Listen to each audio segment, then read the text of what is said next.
Okay, let me know. Okay, welcome to the Nrsc Regional School Committee. This is Thursday, May 22nd. We're meeting in the Nrsc room, the Nrsc Public School, and we are available via Zoom. It's required by the open meeting law. We are informing you that the district will be videotaping this public meeting. In addition, if anyone else intends to video or audio tape this meeting, they are required to inform the chair.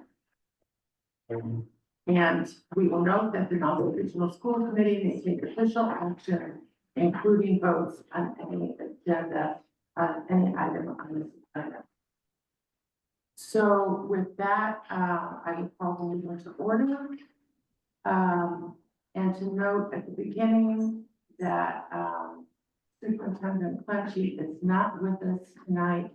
I took the liberty of releasing her because it's her birthday. So happy birthday, bro. Didn't want I us to hope say. you're not, I hope, oh God. Cousins, you know. Maybe the young people would say that. So there are agenda changes. The Booster Club representatives will not be here tonight because it is, what is it, Josh? Senior sports night. And, they have seniors. So I figured be there. So I believe that's it. And then, so with that, we will go to public comment. And at this point, members of the public may address the committee on matters not meeting the meeting's agenda for a maximum of 3 minutes at the chair's discretion. Under the open meeting law, the committee is unable to reply, but may add items presented to a future agenda. So with that, Mr. Galligan, you're here for public comment. You want to introduce yourself? Thank you. And Thank you, and your Madam Chair. Chair of the Orleans Select Board, John Galligan, but I'm here on my own friends and those board. And Josh, congratulations on your last meeting, and thank you for your many years of service to the community. So I do regularly refer to your meeting agenda minutes page on the nrscschools.org website. I follow your meetings. Provide this as a handout for your meeting reference, including the screenshot. Your meeting agenda and supporting documents for your meeting held on May 15th was and is not posted on the nrscschools.org website. Also, your May 15th meeting agenda that I found through searching online includes a line that says FY25 budget update. Given this meeting generated a letter dated May 20th to town managers of the district regarding an entitled amended FY25 operating budget and transfer of excess and deficiency funds, just ask if you might be concerned that you may have violated the open meeting law. I'll leave it at that. That's for you to discuss. Regarding the May 20 letter itself that was addressed to town manager, notes the town meeting may be called within 45 days of your vote. But please note, this letter should have gone to the select board. Select boards are the entities that call those meetings. Number 3, I asked, given just a few weeks ago, we met with you, finance staff, superintendent, and talked carefully about the E&D concerns we had within the budget. And I just asked, when did you know about this need for $250,000? It was just a surprise to us. And I think it's interesting and troubling that you posted your May 15th meeting on May 13th, just a day after Orleans town meeting. It's just, I've heard concerns and I'm bringing it to your attention. You were invited to join us yesterday at the Orleans Select Board meeting to discuss this. You declined. You are again invited to come to the Orleans Select Board. We're having a special meeting on Tuesday, May 27th rather, at 1 p.m. to discuss this matter.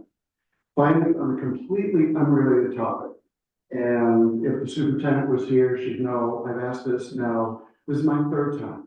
That the meeting be held to inform all of the town select board members, and I say this sincerely, please. Schedule a meeting so we can all hear about the status of the high school building renovation addition project. This is an important project. We've all done heavy lift to support this. We've gotten no invite to sit down, learn about the project, the schedule, how are the costs coming, how are the design changes, there are likely change orders, and where is the programming likely to reside in the future, so that we can just be comfortable in sharing this information with us.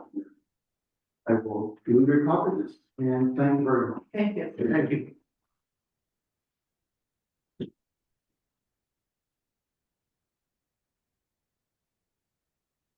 Okay, is there anybody else that would like to participate in public comment? I would. Come up, take a seat. Thank you. State your name and what town you're from. My name is Desmond Conrad Burr. I'm school choice from Yarmouth. I go to the high school here. And I'm here to ask you folks to add to the next agenda the issue of not renewing Ian Hamilton's contract.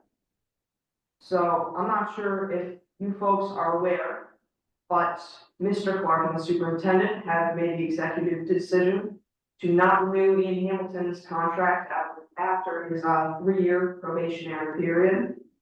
And this has devastated a large majority of the Nelson Regional High School community. Ian has been a role model for many years to many students. He is the leader of the drama club and all of the drama classes. He is a wonderful human being. I have a petition here with 148 signatures, and that is just within a day and a half. And I plan to fill this thing as much as I can. It was very heartbreaking to get the news that Ian would not be teaching next year.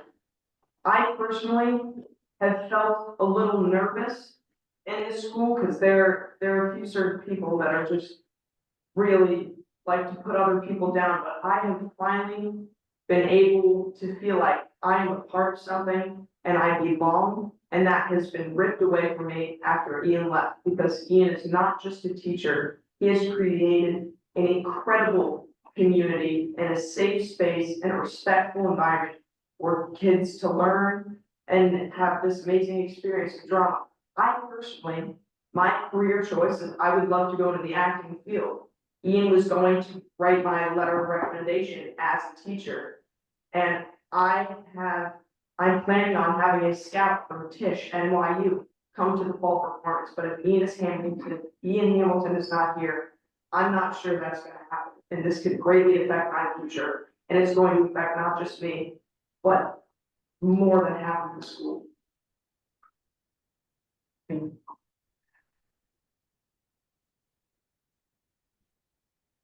Would anybody else like to speak?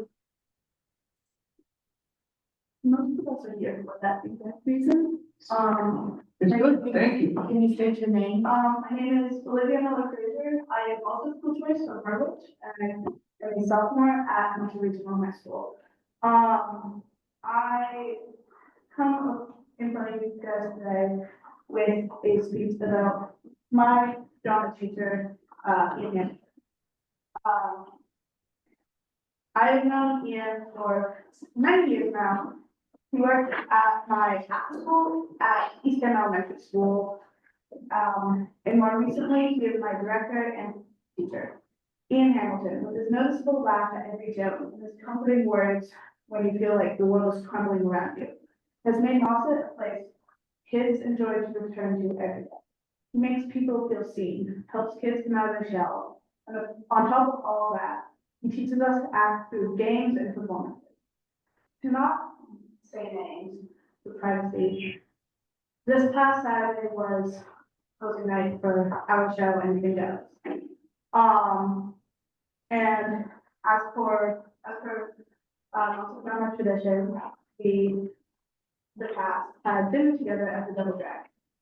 At this cast, and a fellow actor in the show gave a beautiful speech about how accepted and loved they felt in the program after not being able to find a place that they can be themselves. Also the Nrsc players attend this meeting here tonight, to hope that we can continue the drama program as it once was. And we will be really sad. Thank you.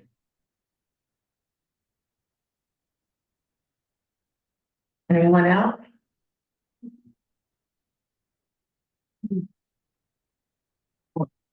You can state the name and town. My name is Isaac Vanderwender. I live in Orleans. I'd like to advocate for Ian Hamilton as the Nrsc drama teacher. I'd also like to speak on behalf of the Nrsc players as a member of the executive board as the vice president. First of all, I met Ian Hamilton when I was in 8th grade. I'm a rising senior now. The first time I met him, I didn't love acting. I never put myself out there. I was a totally different person. And I'm here today as the vice president. I'm running this year to be the president. It's something I'm going to school for when I leave high school. And all of that, and I really mean this, is because of being back his head as a teacher and human being. And it's really true for everybody here. I've seen it in their performances and how they act as people and human beings. Because not only does he encourage strong acting and great art, but human decency and kindness. There's a great community here. All of us are here today. We're always here at rehearsals for each other. We have those great dinners like you were talking about. And you have students standing up in front of everybody at those dinners and saying, this community means something to me. It's changed who I am. And it's all because of him and the space he creates. It's safety. And it's also, it pushes us as young creative minds and encourages intelligence and consideration. He's a great teacher. I've learned so much from him. This year I directed a play class, which as far as I'm aware has never been done before by a student. And that was all because of his support and what he facilitated as a teacher. And what I learned from him as a teacher, he taught me how to direct like I could. He taught me how to act like I could. Same as here, same as true for everybody here. Losing him as a teacher is an insult to the integrity of Nrsc as a school. Because he's one of the finest I've ever seen. He's been such a strong force my whole time at high school. And it's devastating to think that I might graduate next year without seeing him there. And the same is true for all of the underclassmen, that he won't be there for them. And that we're gonna have freshmen next year and freshmen years and years to go, but won't get to see him as their teacher and won't get to learn from him. Because the community will be different without him. It doesn't matter how strong a teacher they're replacing with, his heart won't be there. And he brought so much care into the community, so much comfort, and it's not fair to see him go. And it's hard to be proud of a school that would get rid of a person like that. Thank you.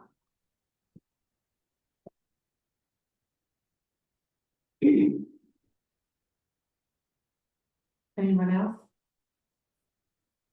Something, I'm Desmond's mom, my name is Sarah, I'm a firm from Yarmouth Port. I'm hoping that this is the right place to do this. I'm not sure, we just want to do whatever we can to, see if anything can be changed at this point. We just found out a couple of days ago this was happening. And I showed up via Zoom at the building committee meeting and expressed my concerns about me and Allison. They were like, you're not right. So, that's to be your time. So I just wrote something I wanted to read, so that I don't leave anything out. I first met Ian at the Nrsc open house. He was standing with his students who beamed at us, enthusiastically talking about the drama program and telling us how much they loved Ian and how awesome he was. They told Desmond he just had to come to this. Their love of their teacher and his smile and warmth was so reassuring to me after years of struggling to find the right school for Desmond. I wanted to find a school where he would thrive. We chose Nauset for its strong arts department and specifically for its well-loved drama department and its like Ian Hamilton. In the last 2 years, Desmond has thrived at Nauset, and a very big part of his positive experience here has been his time spent with Ian and the drama students in drama club and in honors acting class. Desmond's goal is to have a career as an actor, so this program is paramount. I had a chance to volunteer for the Anything Goes production that they just did to help with costumes, which allowed me to see behind the scenes of the drama club firsthand. I saw how the kids interacted with each other, and I saw how Ian ran rehearsals, treated students. I was deeply touched and impressed with the way he spoke to everyone and how he handled them as a group. Ian has created a safe and playful space for these kids to be vulnerable and take chances and find their voices and their characters and their roles they play. He laughs with them, he encourages them, makes suggestions, keeps them on task in a respectful way, and allows them to enjoy the process. He's so clearly delighted by his students and theater, and they are so clearly delighted by him. After each rehearsal was almost over, he would have them all sit in a circle and he gave them notes telling them one by one things they did well and things they could do differently. At the end of every rehearsal, he told them they did great work, that he loves them, and that he'd see them the next day to do it all again. My understanding is that Ian was in a 3-year probationary period and was not asked to return because he didn't meet certain criteria. He does not seem to know what to do. I am wondering if it might be possible for whoever is making this decision to sit down with Ian and give him notes for this, and let him have a chance to correct what was not working and try again. If you ask the students and the parents of the students who you should replace Ian with, they would say someone exactly like him. But Ian is already here. Ian does not want to leave, and we desperately want him to stay. I wonder if it is a matter of not knowing what a treasure you have in Ian. I am asking you not to throw away this treasure of a teacher. You should be proud to have him here, and you should ask him to stay.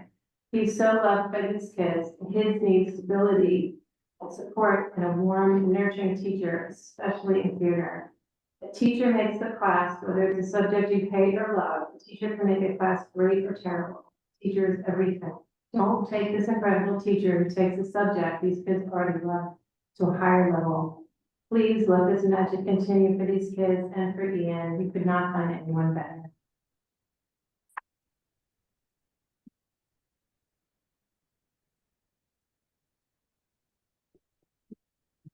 I'm Hannah Cran from Orleans. I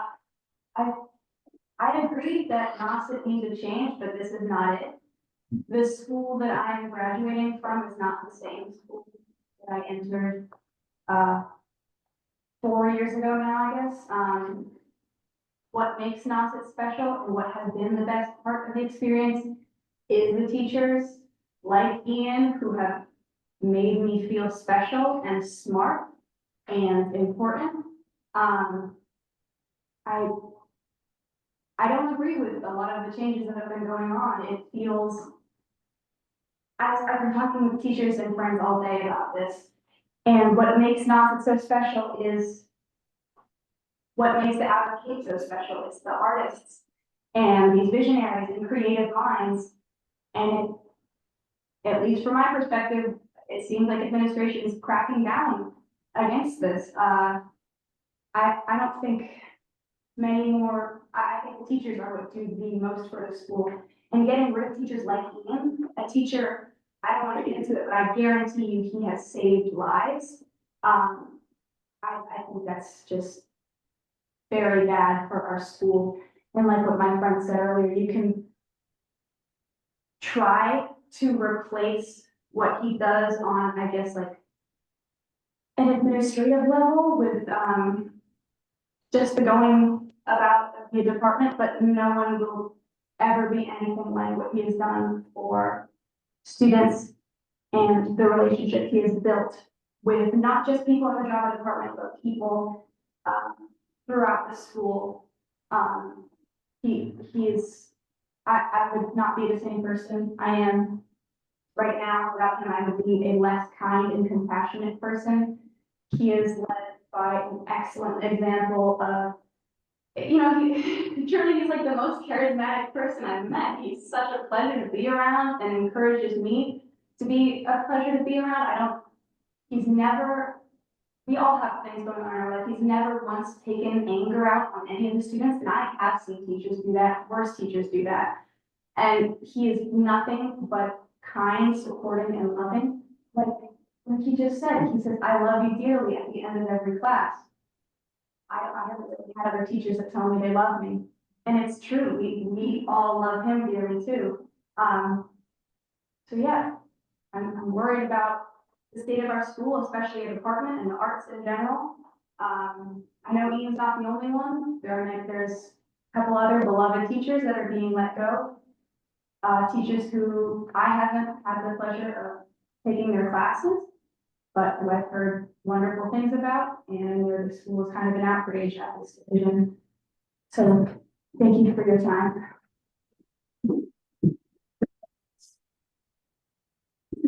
My name is Alexis Southwood, and I live in Brewster.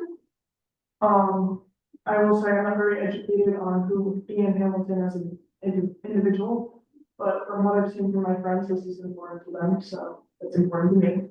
And I would just like to say that from my brief interactions with Ian as an individual, he has the ability to really make you feel safe. And I've been walking through the hallways with my friends, and they always say hi to him, and it's the way that they get so excited to see a teacher. I don't see that very often. I don't usually feel like teachers. And it was, I'm disappointed in the decision. I'm not very educated on it, like I said, so I really can't speak on the matter. But I hope if the change can be made, that maybe he can be given a second chance. Because Ian seems like a really genuine person, and he seems like a genuine individual who wants to make students feel safe, students feel happy, and encourage learning. And I think he does a good job. Thank you. My name is Evan Smith. I'm from New Orleans, and I'm a sophomore in Austin. In January 2024, I moved to Cape Cod with my parents and started going to Nauset as a freshman. I didn't know anyone, I was alone, and I felt like an outsider. Ian Hamilton made me feel welcome in his classroom. He treated me like I'd been one of his students at the beginning of the year. This move was only supposed to be a sabbatical for 6 months, something to get me and my parents back on our feet. But when the time was coming up for us to head back to Los Angeles, I asked if we could stay, so I could finish high school here. This is because of Ian and how welcome he made me feel. He gave me a community that welcomed me with open arms. He has shown nothing but kindness and respect to all of his students. He's patient, even when he doesn't have to be. He takes the time to make sure everyone understands what to do both in his classes and in the shows. ADJOURNMENT is a special community, and it has been for decades. And Ian Hamilton has made it even more special for all of us and for everyone who's known him in this program. Losing Ian would be detrimental to the school. We will lose a teacher with kindness like no other, a light that guides so many. Theater connects so many of us, so please don't cut Ian. Don't take away something that makes this place so special and safe. Thank you. Anyone else? Do you have one person on the line? Okay.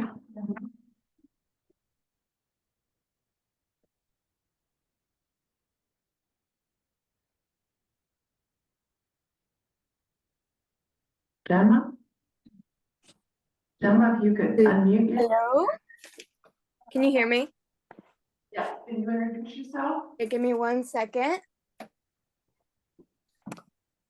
My name is Ashley Anderson, and I am a junior at Nauset High School, and I'm a member of the Drama Club Executive Board. And I joined drama in my freshman year, which was Ian's first year as teaching, and he welcomed everyone in his class right away, and everyone has talked about how welcoming he is, but I want to focus on the things he's done for the drama department. He came into the drama department without a theater. On his 3-year probation period, he has not had a stage to work with until the end of this year.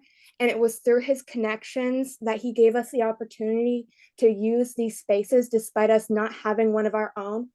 In my freshman year, we did a show at the Cape Repertory Theater, which was made possible because of the connections Ian has within theater and the communities.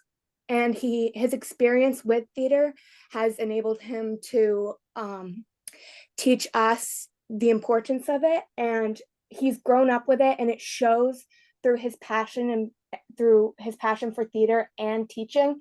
The reason that he's such a good teacher is because, unlike most of the other teachers at the school, you can tell that he really cares and enjoys his job. It's what he's wanted to do. It's what he loves to do.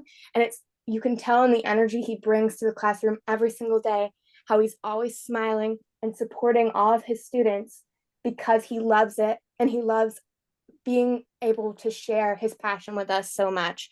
And for someone who has done so much for the drama club with the situation he's been given, and now that he has an actual space to work with that's being taken away, is heartbreaking. Like, we have this wonderful new auditorium, we have a wonderful teacher, but now our director is at risk of not being there next year. And I think the fact that it should be considered, what he had to work with when he was on the probationary period and how he's made the best of that. Also, I have talked to a lot of different students about their feelings about Ian being removed or laid off. And so many students have said that it is Ian's class that makes them want to get out of bed every day. And it's Ian's class that makes them feel loved and welcome in the school. And by taking away a teacher that makes all these kids feel so wanted and welcome and like they have a place to go and a passion to live for, is destroying and dismantling the safe Nauset that Nauset strives to be. And I think it's really unfortunate that he's been let go when he's changed so many lives and he has done so much work to make the drama club feel like a community. Thank you. Thank you. Okay, anybody else? No? We have one more on that. We have one here. Hi, my name is Michaela. I'm from Alfred. I actually wasn't planning on talking, but as Ian says, open your mouth and see what comes out. So I joined the drama department my sophomore year, freshman year. I was just trying to get a lay of the land in high school, and I was really nervous because when I doing sports, you kind of have to join the freshman year to create, be part of the community.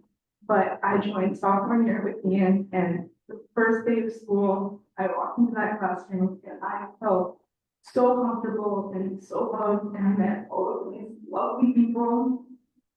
And I just I have never felt so welcome in a space. And Ian has taught me so much about acting that I thought I could never learn how to do. I'm dyslexic, so learning lines and studying lines is really hard for me. And he's taught me ways to work around that and how to deal with it. And I was able to get up on stage where anything goes and have a named part. And that to me was one of the biggest accomplishments I've ever had, because I was able to memorize lines, learn them, be able to read them and not struggle. And the entire community was able to help me do that. And Ian is just he's the light of Nauset. I feel I don't know, I just feel like I can't go into my senior year without Ian being in that building. It just would feel so much duller without him. And I'm just trying to do everything I can to keep that light in our school. Thank you.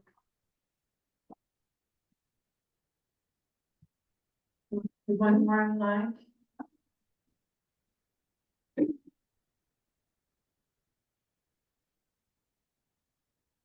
Did you say yes? Yes, Emily. Oh, Emily, okay, Emily? Can you, oh, there she is. Can you introduce yourself? I can, yes. Hi, my name is Emily Nowak Anziano. I am a resident of Wellfleet. I'm a former Nauset theater kid. I'm a current 8th grade civics teacher. And I just want to start by saying I'm so impressed with your students for raising their civic voice and speaking out for something that they so clearly feel so strongly about and that they love so much. I'm really hoping this evening that the board can share some clarity on the future of the drama department at Nauset and also advocate that Nauset continue to offer drama courses with Ian Hamilton at the helm. As you have clearly heard from his students, he is an absolute treasure to the Nauset community. Nauset is lucky to have him. He's a wonderful educator in the theater program. His students clearly feel empowered, inspired, and most importantly, celebrated for who they are with Ian as their educator. Removing Mr. Hamilton from his lead teacher position in the drama department is a disservice to these children. With a new auditorium under construction, Mr. Hamilton was able to build community connections and find theaters to allow his students to perform. With a new theater space, I was hopeful to see how much he is able to do. Their newest performance was just the tip of the iceberg for what he can do and what these children can do in the future of the Nauset School. As a teacher at the Cape Cod Lighthouse Charter School, our 8th graders are currently reading Much Ado About Nothing for this year's Shakespeare play, inspired by Mr. Hamilton's acting class performances this year. We are thrilled that some of his recent honors acting grads will be visiting our school to run a Shakespeare workshop in early June to share what they have learned directly from Mr. Hamilton's classes with a younger crew of thespians who are excited to try out acting. And without a strong teacher like Mr. Hamilton, these community connections and inter-district partnerships would not be possible. Drama and theater programs play an absolutely vital role in adolescent development. They offer safe and creative spaces for self-expression, empathy, and collaboration. And it takes a very special educator like Mr. Hamilton to allow these spaces for these students. Thank you. Thank you. Do we have anybody else? No. Waited until the end. My name is Karen Verlinka. I live in Brewster, and I am a Nauset High School student, and I'm also in Ian's acting one class. And I took his class last year, and the one thing that I took out of that is that if you throw yourself into something and you're not really sure what to do, you'll always find a way to help. And you'll find a way through it, and you'll find people to help you through it. And when I went into that class and I walked in there, I didn't know anyone. I had one friend who decided that she'd take it with me. And we took it together, and we kind of huddled in our little corner, but he had pulled us out, and he made us interact with other people, and he helps integrate people in a way that makes you feel safe and connected with other people.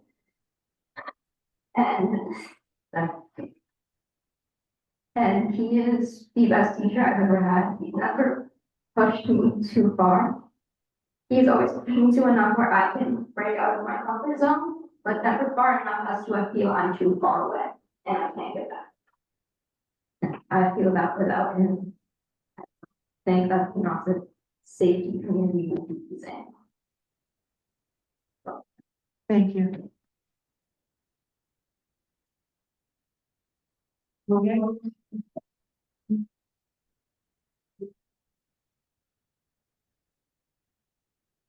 Aiden. Aiden, can you identify yourself, please? Can you hear me? Hello?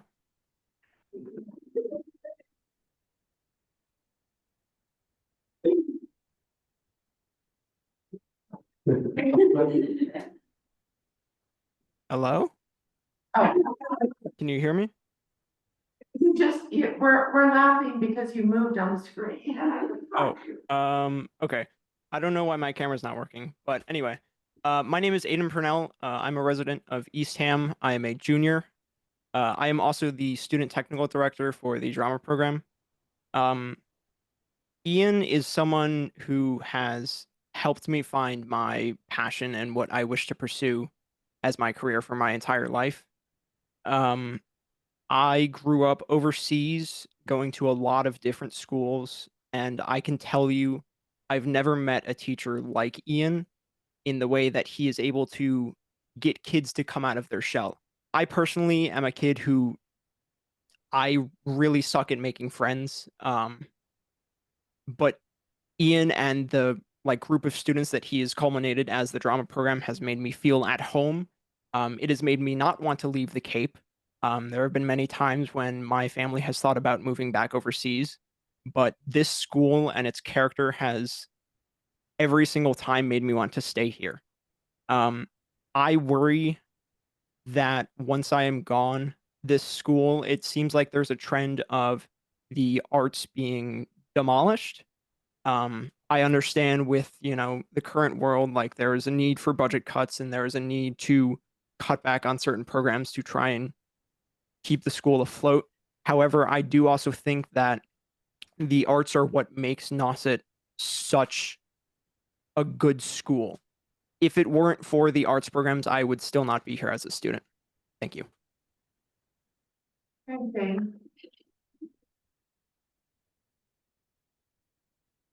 Well, everybody, I'm going to say one more thing, just really quick. sure. And Since you started it, you can end it.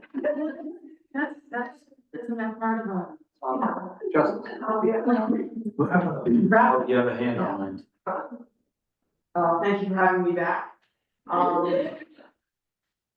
I remember hearing today that, I'm sorry, I forgot to put this in my last speech, but it's also my understanding that the superintendent or Mr. Clark, the principal, I'm not sure which one was the head of this decision, but they chose to give Ian this news at the very latest they could, which I personally think doing that is very rude and disrespectful. I know it's technically allowed that they don't have to give a proper reason to Ian for firing him, but because they didn't, I also think it's just rude. I feel like if you're gonna do that to somebody as great as Ian, there should need to be a very, very good reason to do something like that.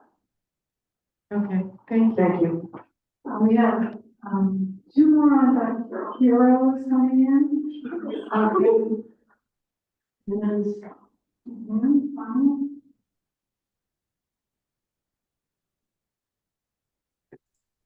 Hello, can you hear me? Yes, you're on. Can you identify? Yes, I am Hero Peoples. I am a student at Nauset Regional High School and a graduating senior.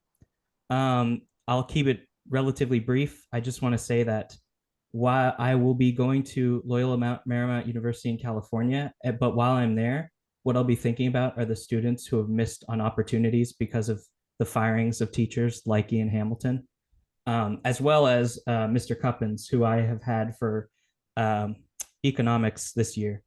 I say he has been a very, very impactful person in the school community. He has, for me, just been transformative in just my learning and education. I'm not a drama student. I haven't attended acting, but he has helped me. I've gone to him for assistance with other things, and he has just been a great force for good in my life. So that's all I want to say. I really hope you reconsider. Thank you so much. Thank you. And there's one more, Suzanne. Hi.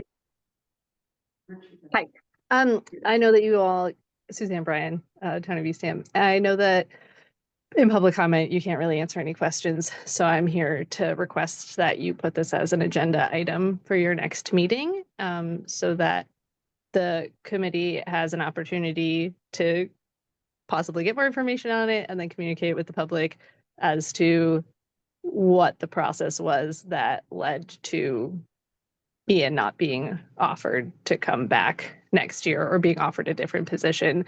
I think I personally would like that clarification, and I think people would benefit from being able to ask questions and have them answered. And since it's public comment, I understand that that's not an option right now. So this is my request that you put it on the agenda, please, for your next meeting.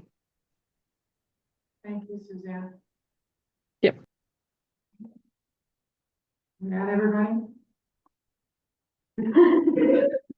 And now mom wants to say. Well, I just want to say, Evanston at home wanted to say something, but they lost power and now the link is gone, so. Oh. But so just imagine two other voices.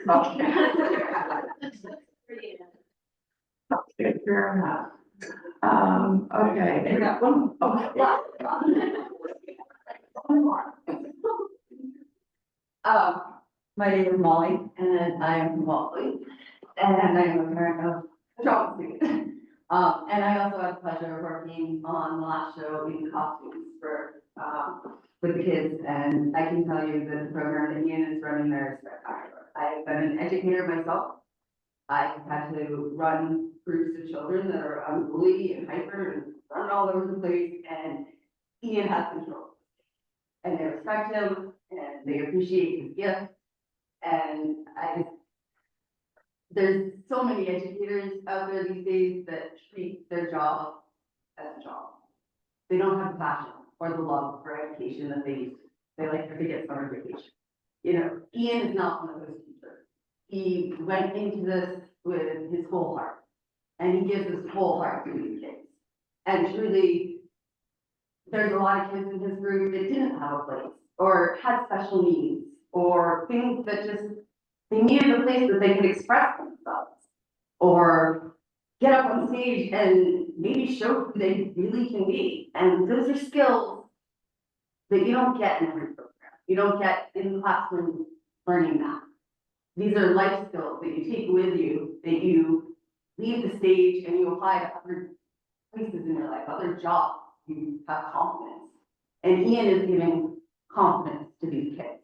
He's giving them a voice and a place to go out into the world and become good adults that work in society and a community and know what it's like to have differences and how to operate, which is not what we get a lot these days. They're learning with drama, they're not on their phones.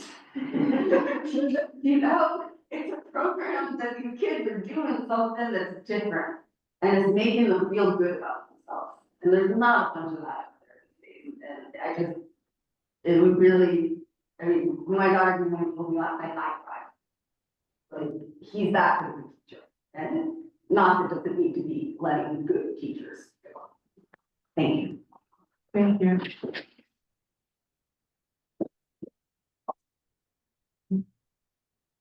Okay, if there's nobody else, I would very much on behalf of the school coming, I certainly attest that you are all very and passionate, definitely drama students. But as I said at the beginning, the open meeting law prevents us from making any comments here, but your voices have been heard. This meeting is also videotaped. So the administration and others who are not here be able to hear you. So it's not just us, there will be others. I will also say, and again, just to say, personnel is not under the purview of the school committee. We obviously care, and we do care, but these aren't our decisions, they're the administration. And however, programs are. So I know that there are one or two people that need to, the fact that the may be in jeopardy or the arts. That is absolutely not true. There's nothing that has come before this committee about changing any programs, doing away with any. Nauset has a long tradition, a great tradition in government. It will be. So hopefully you can take that home with you. Thank you. Thank you so much. You can stay our next, that's it. is the auditor. You have that. Just in case acting doesn't work out. Yeah. You should have a fallback, you know? Is there any way to raise our voices in the administration? I,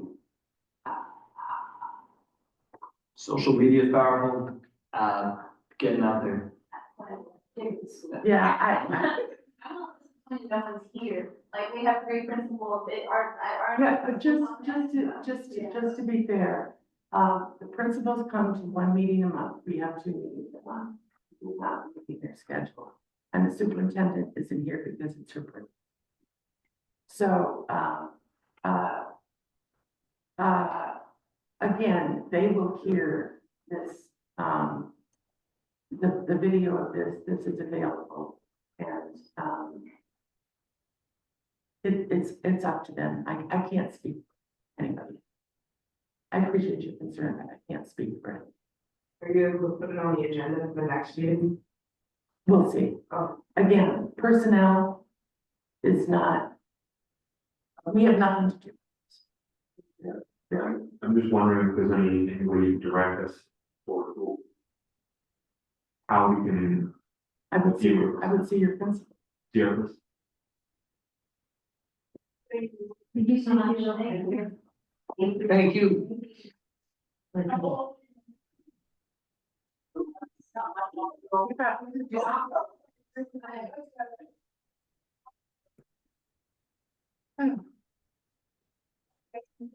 All right, since, Renee Davis, our auditor, has been, waiting, let's skip the consent agenda for now. Let Renee go. I told her we would probably start at 6. Did not know. So next on the agenda, then we're going to have a presentation of the FY23 audit report with Renee Davis, who is from CBIZ. The reports are available. They're also online on our website for anybody who wants to see them. So Renee, it's all yours. Thank you. Can you hear me okay? Okay, great. Thank you for having me here tonight. I appreciate it. I don't know how the weather is there. I'm in Boston and it's pretty yucky outside. So I appreciate the ability to join you via Zoom this evening. I know we are almost done with FY25 and we're working on the FY24 audit, but what we're here tonight to talk about is the FY23 audit, which is the last completed audit for the district. I met back in November with a smaller subset of you all to go over the results of the audit. We were asked to come back and go over the results with the whole group. What I'm going to do is an overview of the audit process, the audit procedures, and the results. I am happy to go into the reports. There were 3 reports issued by my firm. Happy to go into those results in as much detail as you'd like after that. So you can interrupt me. I'm happy to take questions as I go. It is worth noting that the reports that were issued that you have in front of you or are available were issued under a firm called Powers & Sullivan. I have worked for Powers & Sullivan. As of today, it would be 30 years. So I've been with Powers & Sullivan for a long time. We focused, small firm, 30 people, and did only Massachusetts government audit. So small local firm based in Wakefield, Massachusetts. In February of last year, February of 24, Powers & Sullivan, we merged with a larger firm called Markham, a national firm, very common in the public accounting industry right now. So merged with a larger firm for a lot of different reasons. In November of last year, Markham merged with CBIZ. So I was just introduced under CBIZ. We are CBIZ CPAs, but they're all the same. So I just didn't want any confusion. You actually missed the whole Markham year, but your reports were issued under Powers & Sullivan before we switched over, and anything new, the FY24 reports are being done under the name of CBIZ. So same people, same group of people, just now with a much larger national company. And 23 was the first year that we were hired to be your independent auditors and audit the district's financial statements. The first year of an audit is always a little bit different, right? It's a lot of sort of getting to know you processes where we are required to document and gain an understanding of your internal controls. Subsequent years, it's sort of, going over anything that would change, or changes in staff, changes in personnel, changes in policies and procedures. But the first year takes a little bit of a different time frame. So we start by understanding how you operate. We meet with several different people. Of course, the focus is on finance. We're here to audit your financial statements. We want to make sure the district has adequate internal controls over financial reporting. What that means is that you have a process to be able to produce accurate and timely financial information. We started last year in January, and that's what we do for interim work. We do risk assessments. We look at what expenditures and revenues in your financial statements would be of the most significant risk, and we test your transactions. So revenue cycles, expenditures, payroll, journal entries, anything being posted to the ledger. We do not look at 100% of anything. We're testing transactions. So very typically, first year through, we went through each of the cycles and tested at least 25 transactions to make sure you had a process in place to initiate the transactions and a good review and approval process to make sure that the ledgers are being maintained accurately.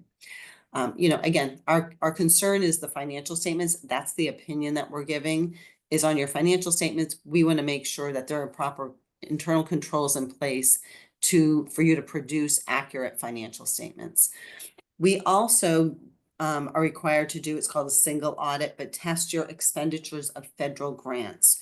Again, a risk assessment process. We go through your expenditures of federal awards to look at what the most significant awards are, and we have to come up with what are called major programs for testing. Last year, it was the ESSER program and the Ed Stabilization Fund. In January, we were able to test your compliance with your grant agreements for those programs. We also spend a significant amount of time looking at the budget, making sure that what was voted for the budget, that you have good controls in place to show that you're not overspending your budget and that you are monitoring your revenue in accordance with the budget to make sure that your E&D is going to be accurate at the end of the year, and that there's controls in place to make sure nobody's overspending their budgets. The financial statements that get issued in accordance with GAAP, we don't actually opine on the budget to actual schedule, but what I will do is show you how that rolls right up into your regular financial statements that do get an audit opinion. As a non-audit service, we do, and everybody does, I'm going to say, assist with the preparation of the financial statements. You keep your records in accordance with uniform municipal accounting, the uniform municipal accounting system, or what the state requires. It's almost like a cash basis of accounting. You have to follow DESI's account structure to be able to do your end of year report for DESI. What we are auditing is in accordance with generally accepting accounting principles. So we help to transition from your general ledger into the financial statements that ultimately get issued. We do not own or take responsibility for the financial statements, but we do help as a matter of convenience to put them together. What that means is we're taking the numbers that you have in your ledger, we put them into the financial statements, and there are some things, a number of entries that are required to be able to get from your cash-based financial statements to accrual entries. Of course, some of those things are your long-term pension liabilities, your fixed assets, your long-term OPEB liabilities, and all of your fixed assets, things of a long-term nature to get to full accrual financial statements. At the end of the audit, when we're done doing our audit work, the result are 3 different reports get issued. One is the financial statements. As I just mentioned, we give an opinion on the financial statements. The other is the single audit report with your test of federal awards, your schedule of expenditures of federal awards. And the third is a management letter. Management letter is not always issued. It was this year. That includes some recommendations of things that we found during the audit that we want to make sure were reported to you in writing. So the financial statements themselves, the basic financial statements, that's the larger of the reports you have in front of you, starts with our audit opinion, pages 1 through 3. That is the part of the report that I signed, that we're responsible for. It is a clean opinion. So it's an unmodified opinion based on all of the work we did. We were able to give a clean opinion on your financial statements. There's nothing in there that we found that is not in accordance with generally accepted accounting principles. The next section of that is what's called management's discussion and analysis. That is, I'm going to say, supposed to be a plain language explanation of why your financial position increased or decreased. A lot of it is very straightforward explaining the financial statements. I'm not sure how straightforward you find it, but that's the intent of it. It is called management's discussion and analysis. We do, and again, as a matter of convenience, draft most of the information, but your finance department takes that report and reads through it and takes responsibility for it. The financial statements themselves, you have 3 different bases of accounting in your financial statements. One is, I mentioned, general fund budget to actual, where you'll see the changes between what you voted and what actually came in for revenues and your expenditures. It goes up to the fund-based financial statements. That's where you have your general fund, also a separate column in this case for your major fund, which is your school building project fund, and the non-major funds. That's everything else. So that's really your revolving funds, your grant funds, anything of a smaller nature for your capital project funds. And then your OPEB trust fund, separate set of financial statements. You have, you've set money aside to help fund your OPEB. We audit that separately as a separate opinion unit on your financial statements.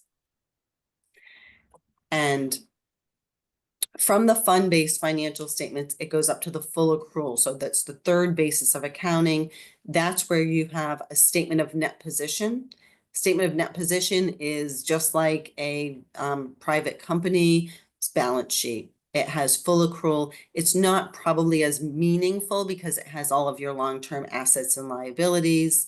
And it does show at the end of it, if anyone's looking at the statement of net position, the net position ends up being a negative balance. And that's because all of your unfunded pension and OPEB costs are reported in that. And the net deficit of, for over $47 million is related to those. You haven't fully funded pension, you haven't fully funded OPEB.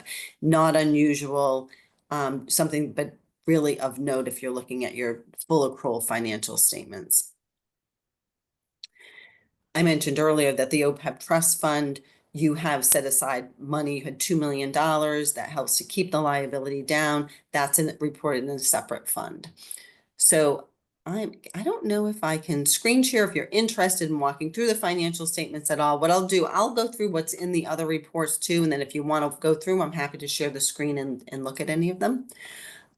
We did, as a matter of course, we looked at your management letter. So management letter is if we found anything. Was there anything during the course of our audit procedures that we need to report to you in writing? There was nothing that rose to the level of being a significant deficiency or material weakness, but there were some comments there were some that were repeat comments from prior years, and there was one new comment that we put in there. The new one relates to capital assets. Capital assets, your fixed assets, are reported. You don't keep them on your books. It's done once a year to prepare the financial statements. That's where your finance department is required to go through and figure out if you've disposed of any capital assets or what new assets are coming on the books. Nrsc accounts for your capital assets on a spreadsheet. So we obtained a spreadsheet. There were some issues with the spreadsheet. So what happens with a spreadsheet? It's fine to keep your capital assets in a spreadsheet. You could use a software program, but you really need to make sure you have good internal controls over the maintenance of that spreadsheet. So there were some formula issues in it. The beginning balances didn't tie back to the prior years.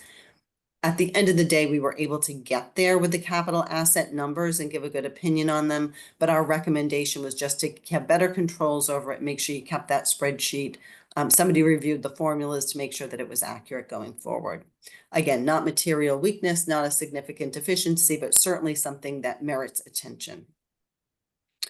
For prior year comments, one of them was that you hadn't formalized policies and procedures, which was a requirement for your single audit.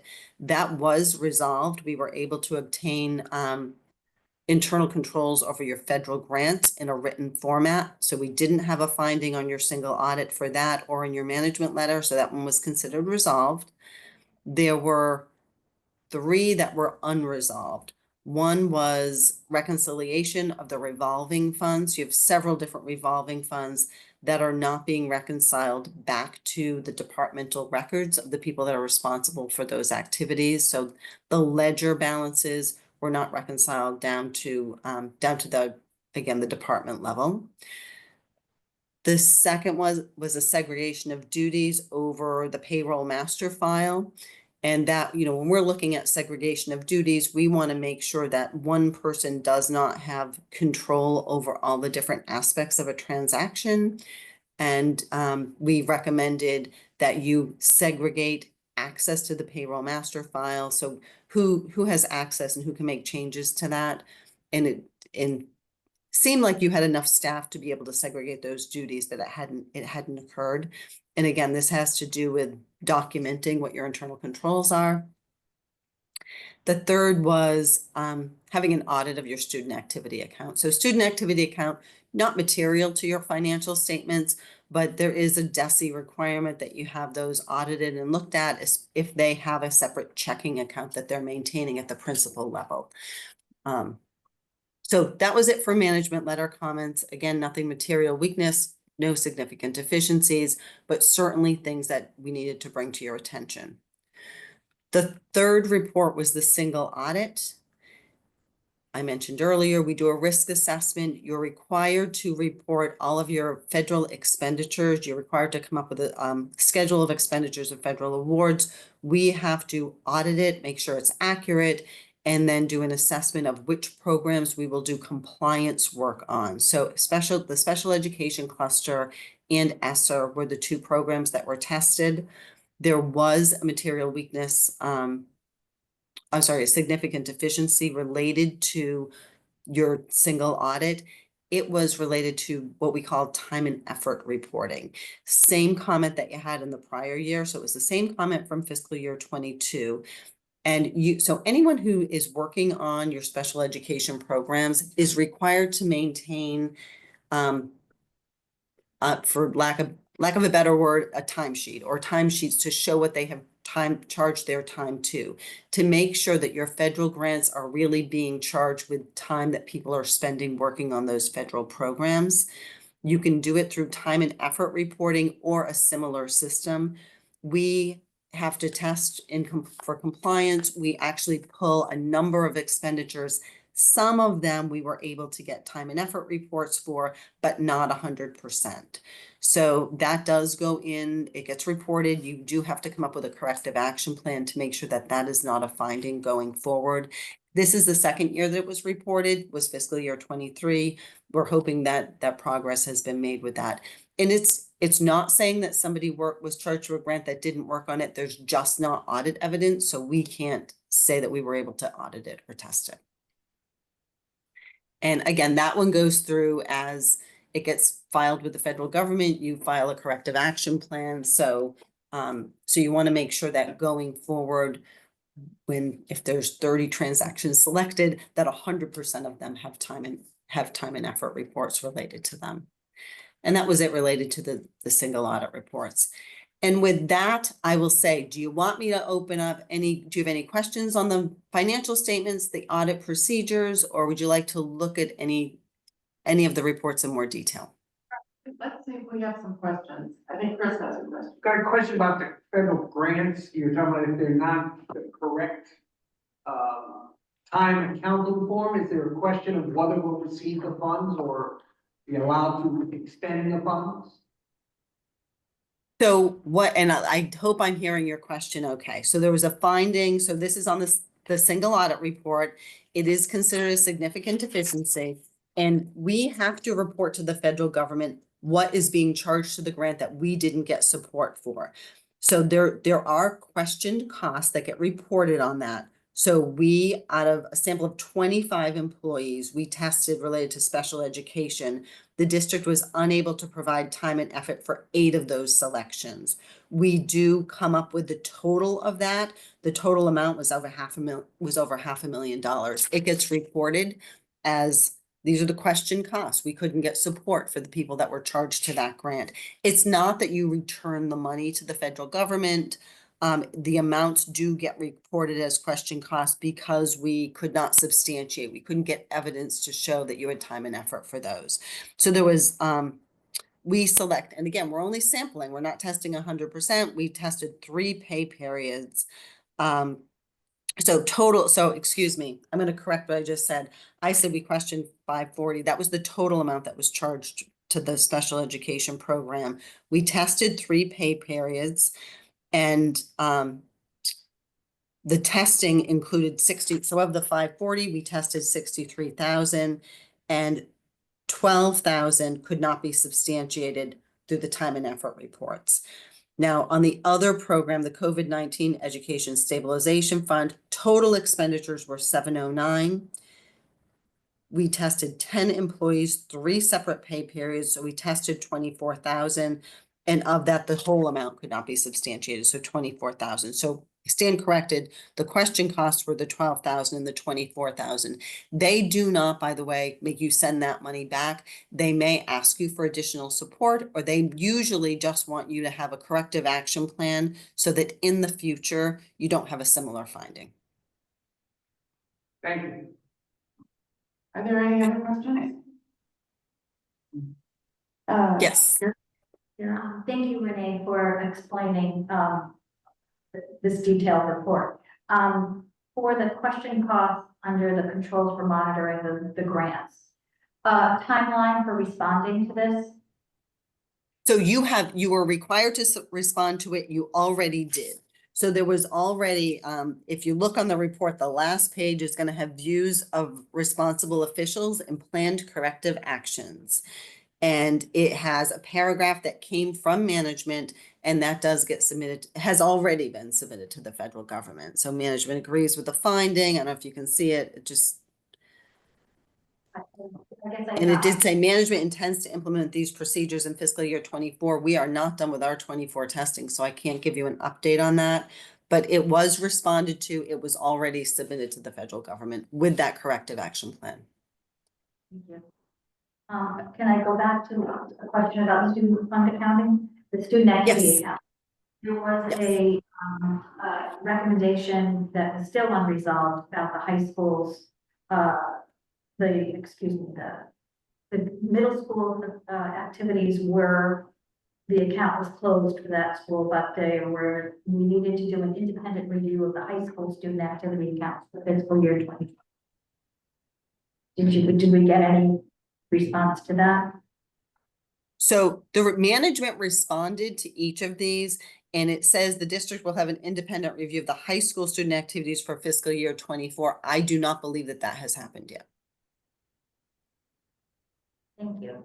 And I'll just add a little bit to that. So student activity accounts, any money that comes into the district goes into the district bank accounts, and the treasurer has control over theirs, right? You go through a warrant process, any bills that get paid, everything's in your bank account, has to go through a warrant, and the treasurer cuts the checks.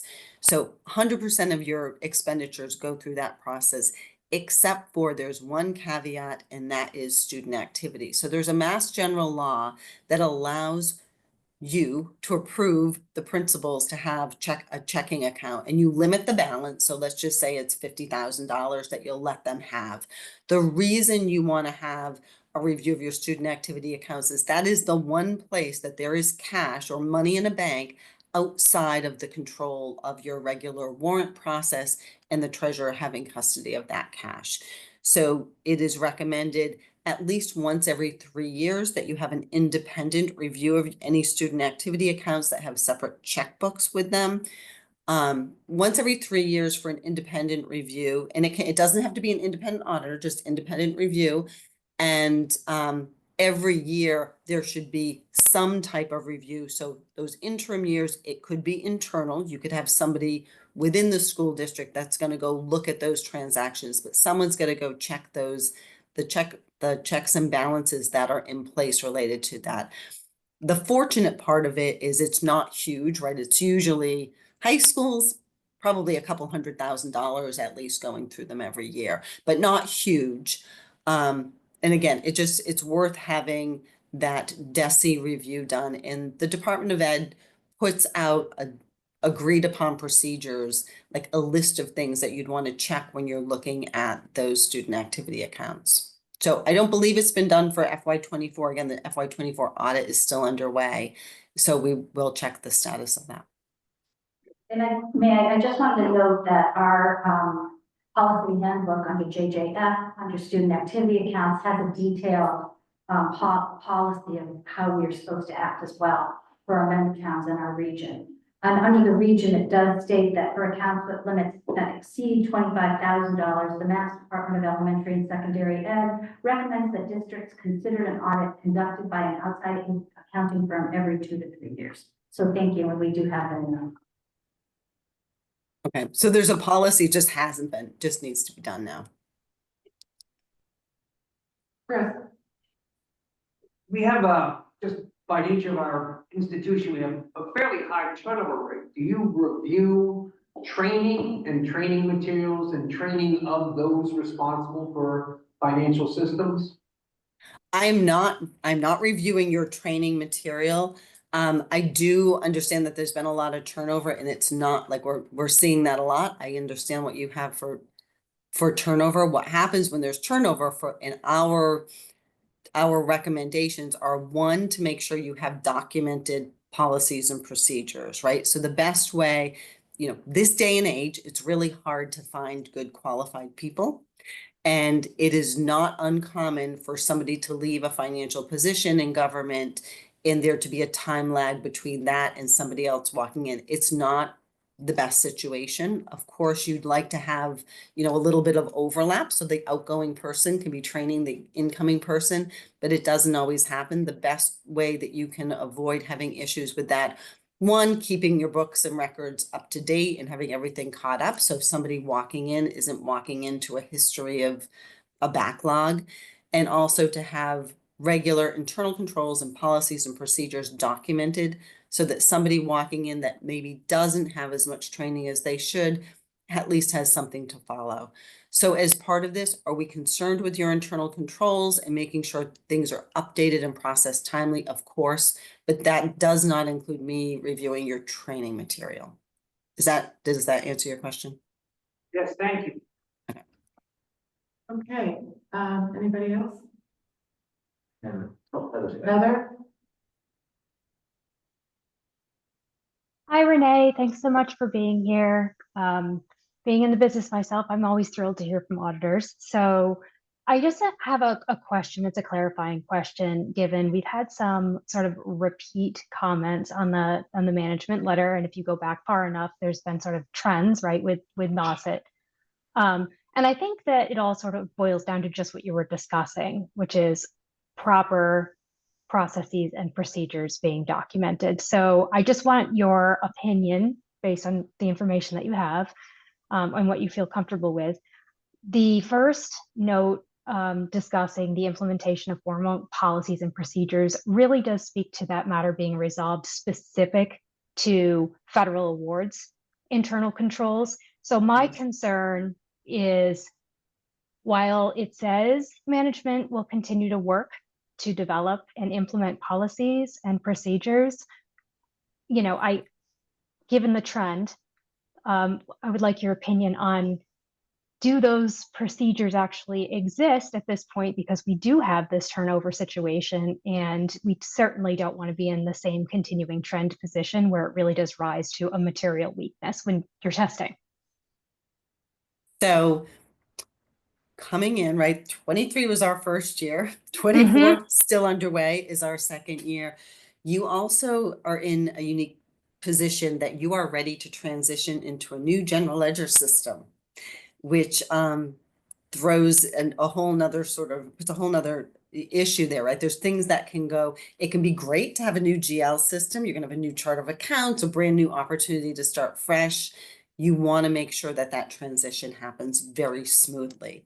So you really need to have a process to, one, make sure your books are up to date and everything, and you have a really clean turnover. What I hear now is that it's gonna be it might be October 1st.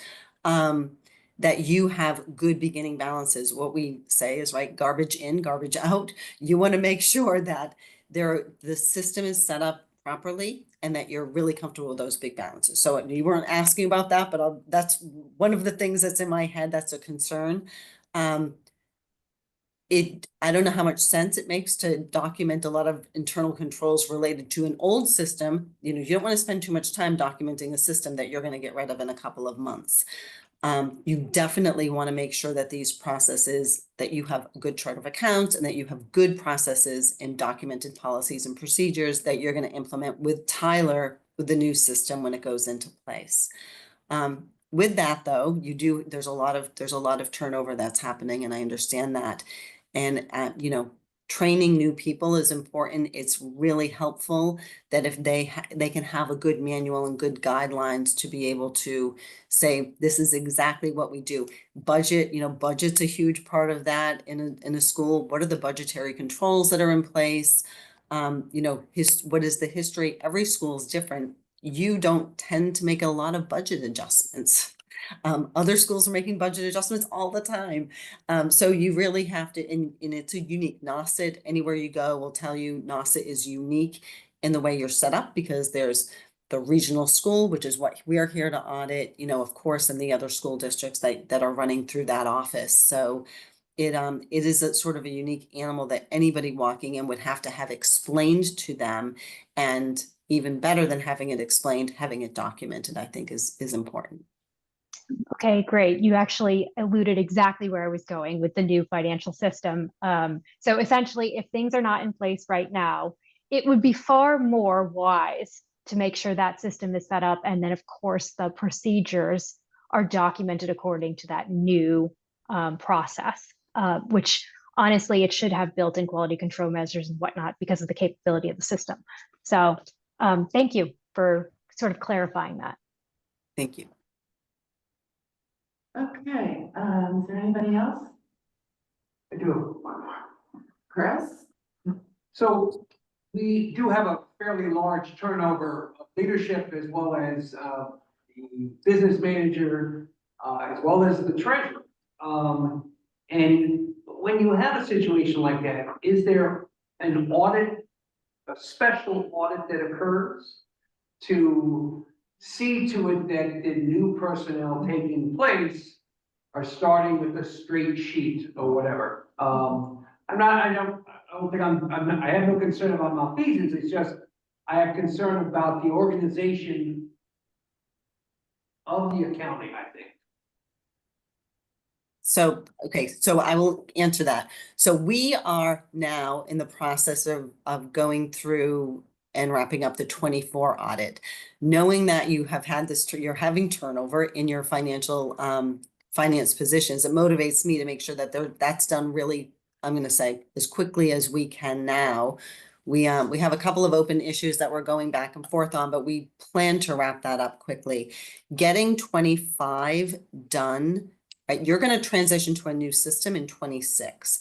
Getting 25 done quickly will benefit you to make sure that you have good numbers going into next year. Usually, if there is a transition of, I'm going to say, the finance director, town accountant, if you will, position, there's not usually a special audit, right? If that person leaves in August and a new person starts, it's the same general ledger, the new person comes in. There's not typically any kind of an audit related to that. The only time you might hire an outside firm is if when you're transitioning the treasurer's office. And I know that is going to happen too. If you have a treasurer going out and a new treasurer coming in, that new treasurer wants to make sure that they are picking up a good cash book, a good cash balance, right? So you have the old treasurer sort of handing over the money to the new treasurer. And sometimes they want an independent verification that those numbers are correct. And all that really ends up being, it's not that you'd be getting a whole new set of financial statements. Like, let's just, I don't actually know when that's happening, but let's just say it's happening sometime in July. It would be an auditor coming in and saying, we looked at the last bank reconciliation. This is the treasurer's balance. They tie to the bank statements, or there are old outstanding items that this new treasurer is going to inherit. And somebody's signing off to say, yes, they left with $50 million and they're giving this person $50 million, and somebody's attesting to that amount. Very common for that to happen in larger cities and towns because there's a lot of different bank accounts. You don't have that many, but that's the one thing that you may want to consider. Other than that, the books turning over, usually not. You'll have a new audit report for June 30th, 2025, eventually, and that would really be it. And just, you talked about the timing of the audits of the 24 as well as the 25 audits. Do we have an estimate of when those will be completed? And I realize it's not, I just, for information. Yeah, no, that's very fair. So last year's audit 23 actually was earlier than you traditionally. Your audits have tended to be late, right? They've tended to be on the late side. Last year, we were able to get it done a couple months before you did the previous year. 24 is behind that. So last year, I think we issued in April, we're already in May. I believe we have most of the information.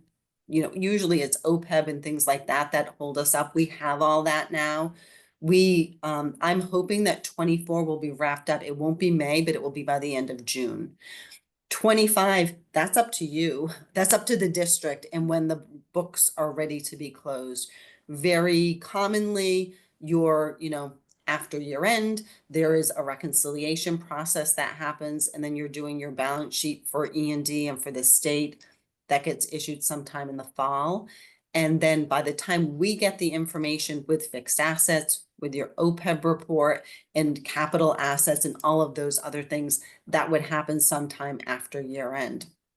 So it really depends on who you have sitting in those seats that's able to close the books for fiscal year 25 and when you're ready to be audited. So I can talk to 24. 24, you should expect by the end of June. 25 really depends on the finance office and when you're ready to be audited. We don't have a schedule for that yet. Thank you. Okay, anybody else? Okay, I think that's it. Renee, I thank you. You've come to us twice now. Thank you. Every time I learn something. So this is good. Thank you very much. Thank you for all your work. And we look forward to getting the 24 audit. Well, hopefully we'll go through the 24 audit earlier. Thank you all. Have a good night. Thank you. And just to be clear, the reason that she's here in May is because she was scheduled to come to our meeting in November, December, the one that was canceled, that we canceled. And then after that, budget payment didn't get fit in. And so this was not presented in May because of that. Our original schedule went. All right, so with that, let's go back to the consent agenda then and get this.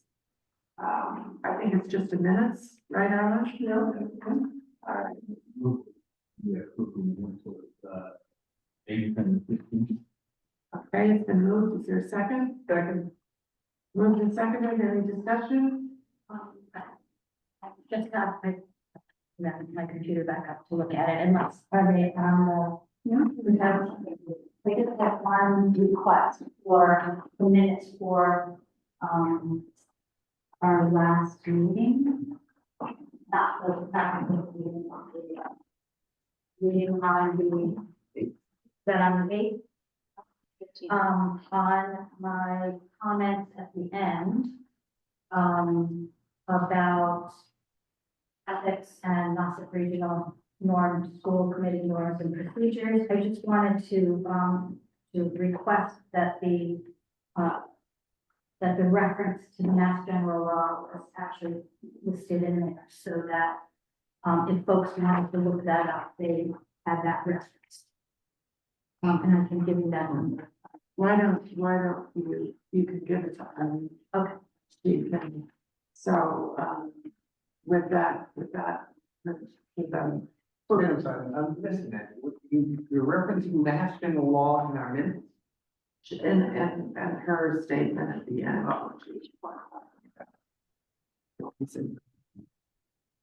What was the reference?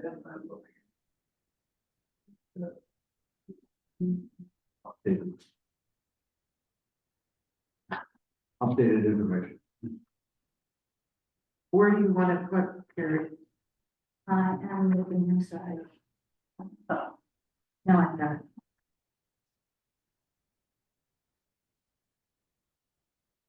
So I guess it would be reference to.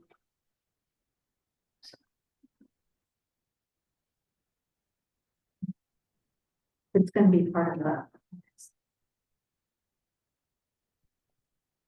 I'm sorry, I don't have a specific. I don't have a specific. Reference. Handy, so, Okay, so. Then the minutes will stand. they will. As. Okay. So it's been moved and seconded. Any other discussion? Okay, all in favor. Heather, how do you vote? I'm going to abstain. Thank you.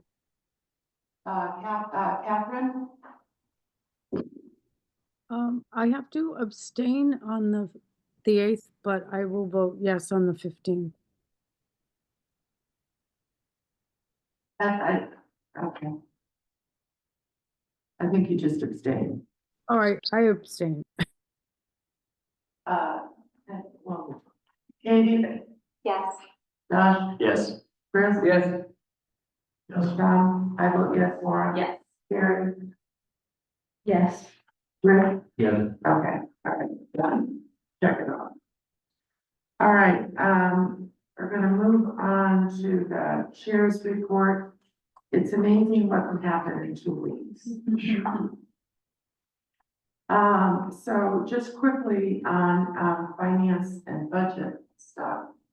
Last time we met, 3 towns have passed the budget, now it's 4. Our budget's passed, we're ready to go. I just would note that the year ahead is going to be challenging, so now that the budgets are passed, now the work is really to be done. Our notice to use the 250,000 to cover the sped extraordinary expenses went to towns on Tuesday. As Mr. Gallagher earlier pointed out, Orleans is the only town that seems to have an issue with it. And as he said, Brooke and I were invited to go to their select board meeting last night, but with about 5 hours notice, didn't happen.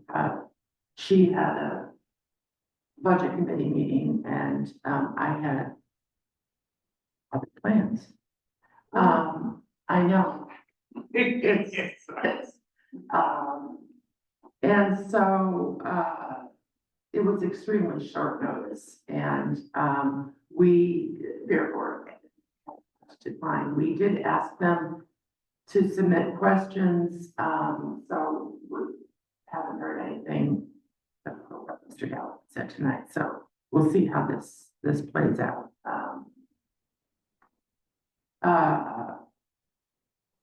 On the Question? yeah. I mean, we made the adjustment to our budget, and our budget is whose responsibility? Ours. And it was a 0.6, I think, change. Budget. Yes. Gotcha. All right, just, and I just. Yes, I didn't. no, it comes at no cost to the taxpayer. I just started questioning, it seemed like there was a political event going on, and I just didn't know that I understood the nuance. We'll have to see how it plays out. Yeah. I don't know. You know, I think one of the concerns is, are we going to have enough, given the fact that we took applied 1.75 to the budget this year, 1.75 out of the Indeed, are we going to have enough left? I would like to feel that we are given the benefit of knowing what we're doing, but again, we'll see how it goes. thank you.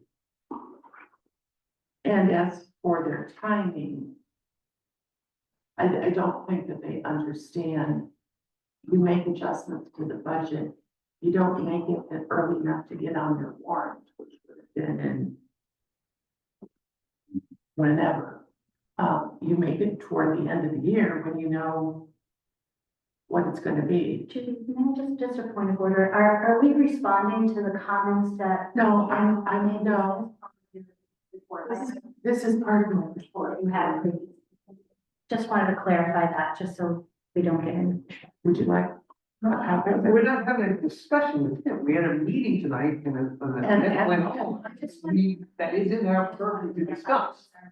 Thank you, just for everybody's knowledge, it's important to understand. I understand that. Thank you. All right, and then the last thing in the finance area, the treasurer position, we have interviewed candidates, and we have high hopes of having a candidate that we can confirm at our June 5th meeting. So it will be good. Yeah, that was good. Okay, and so that's it. Any questions on those things? Just a couple of very small items. The chair, I reported before that the chairs were having a meeting with Dr. Brand. That had to be postponed because Dr. Brand preferred to go to the high school ceremony where his daughter was getting an award. I know. Yes. Go figure. Go figure.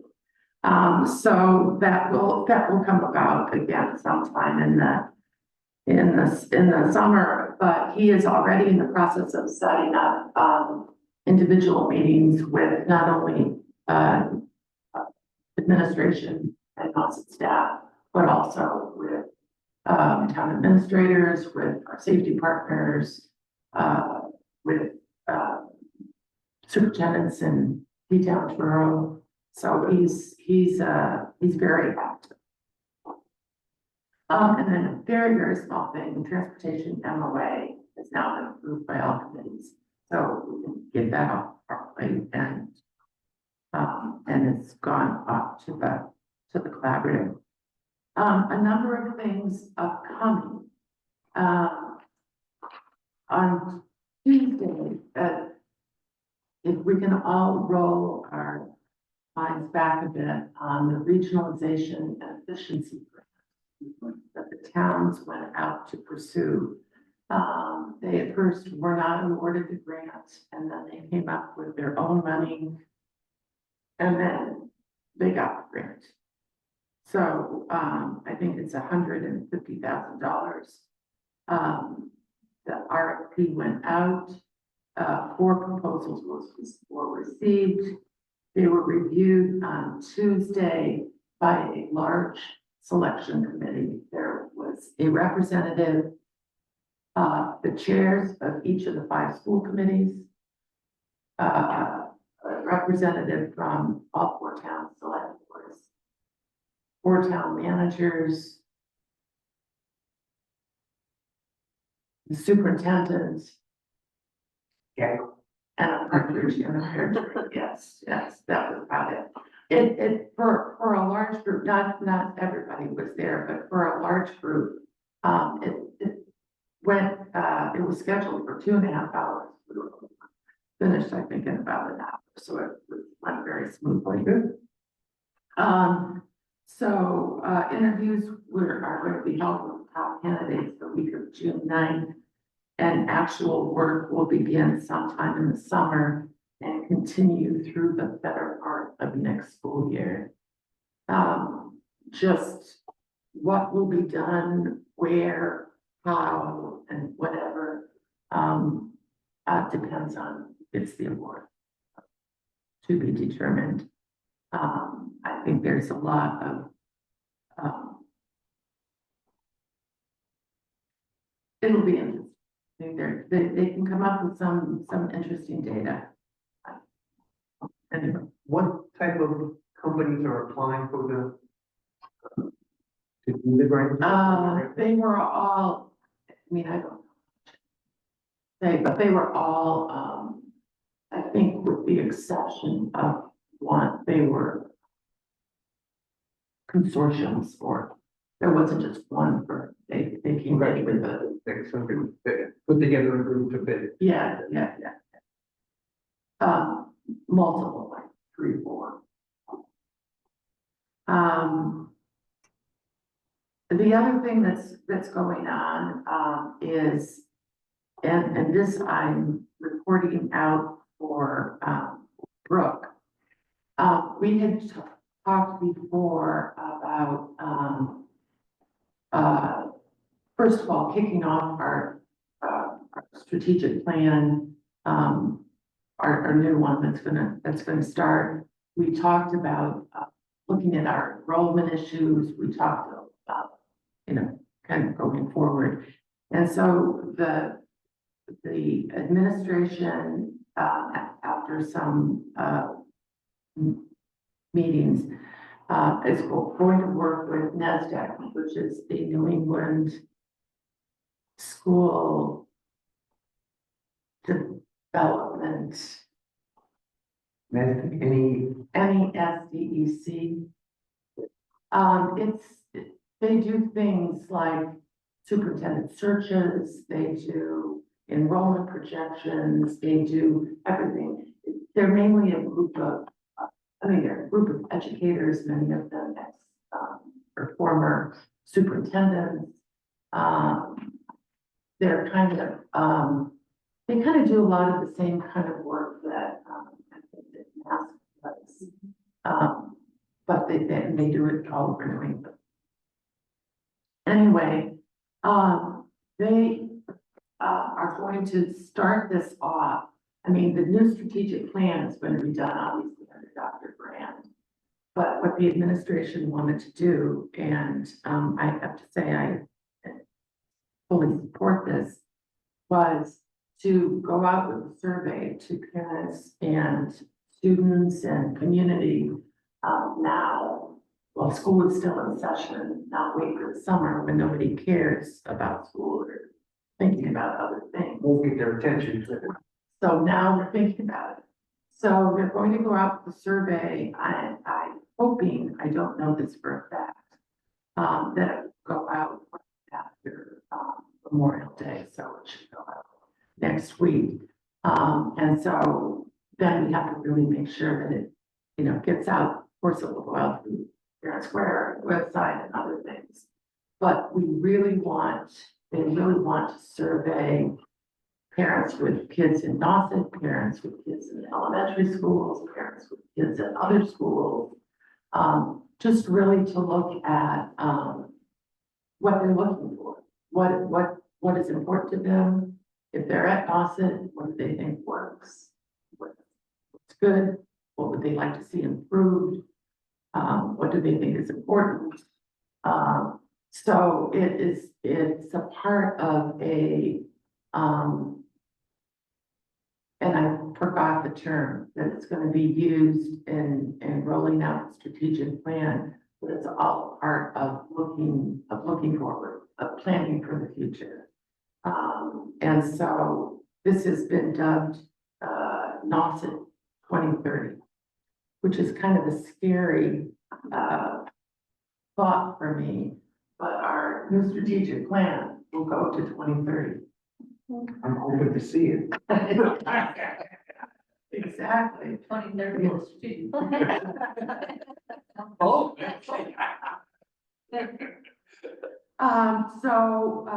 When it comes out, we're all gonna have to try to be really active and really, broadcasting this, getting, you know, community members and everybody. I mean, we really need input. This is a chance for public, for parents, for students, to get their voices. Just a quick question, so that it will go to community members as well, not just parents, okay. Yeah, yeah. You know, again, I think it's always challenging. How you do this. Right. It certainly will be up on our website, and so we have to try to, Put on the community pages or something. yeah, figure out how to do it, get it out to the towns, like, we did for the superintendent's, evaluation, and we got good responses. For the superintendent search, I believe, in Michigan. And we'll get a report.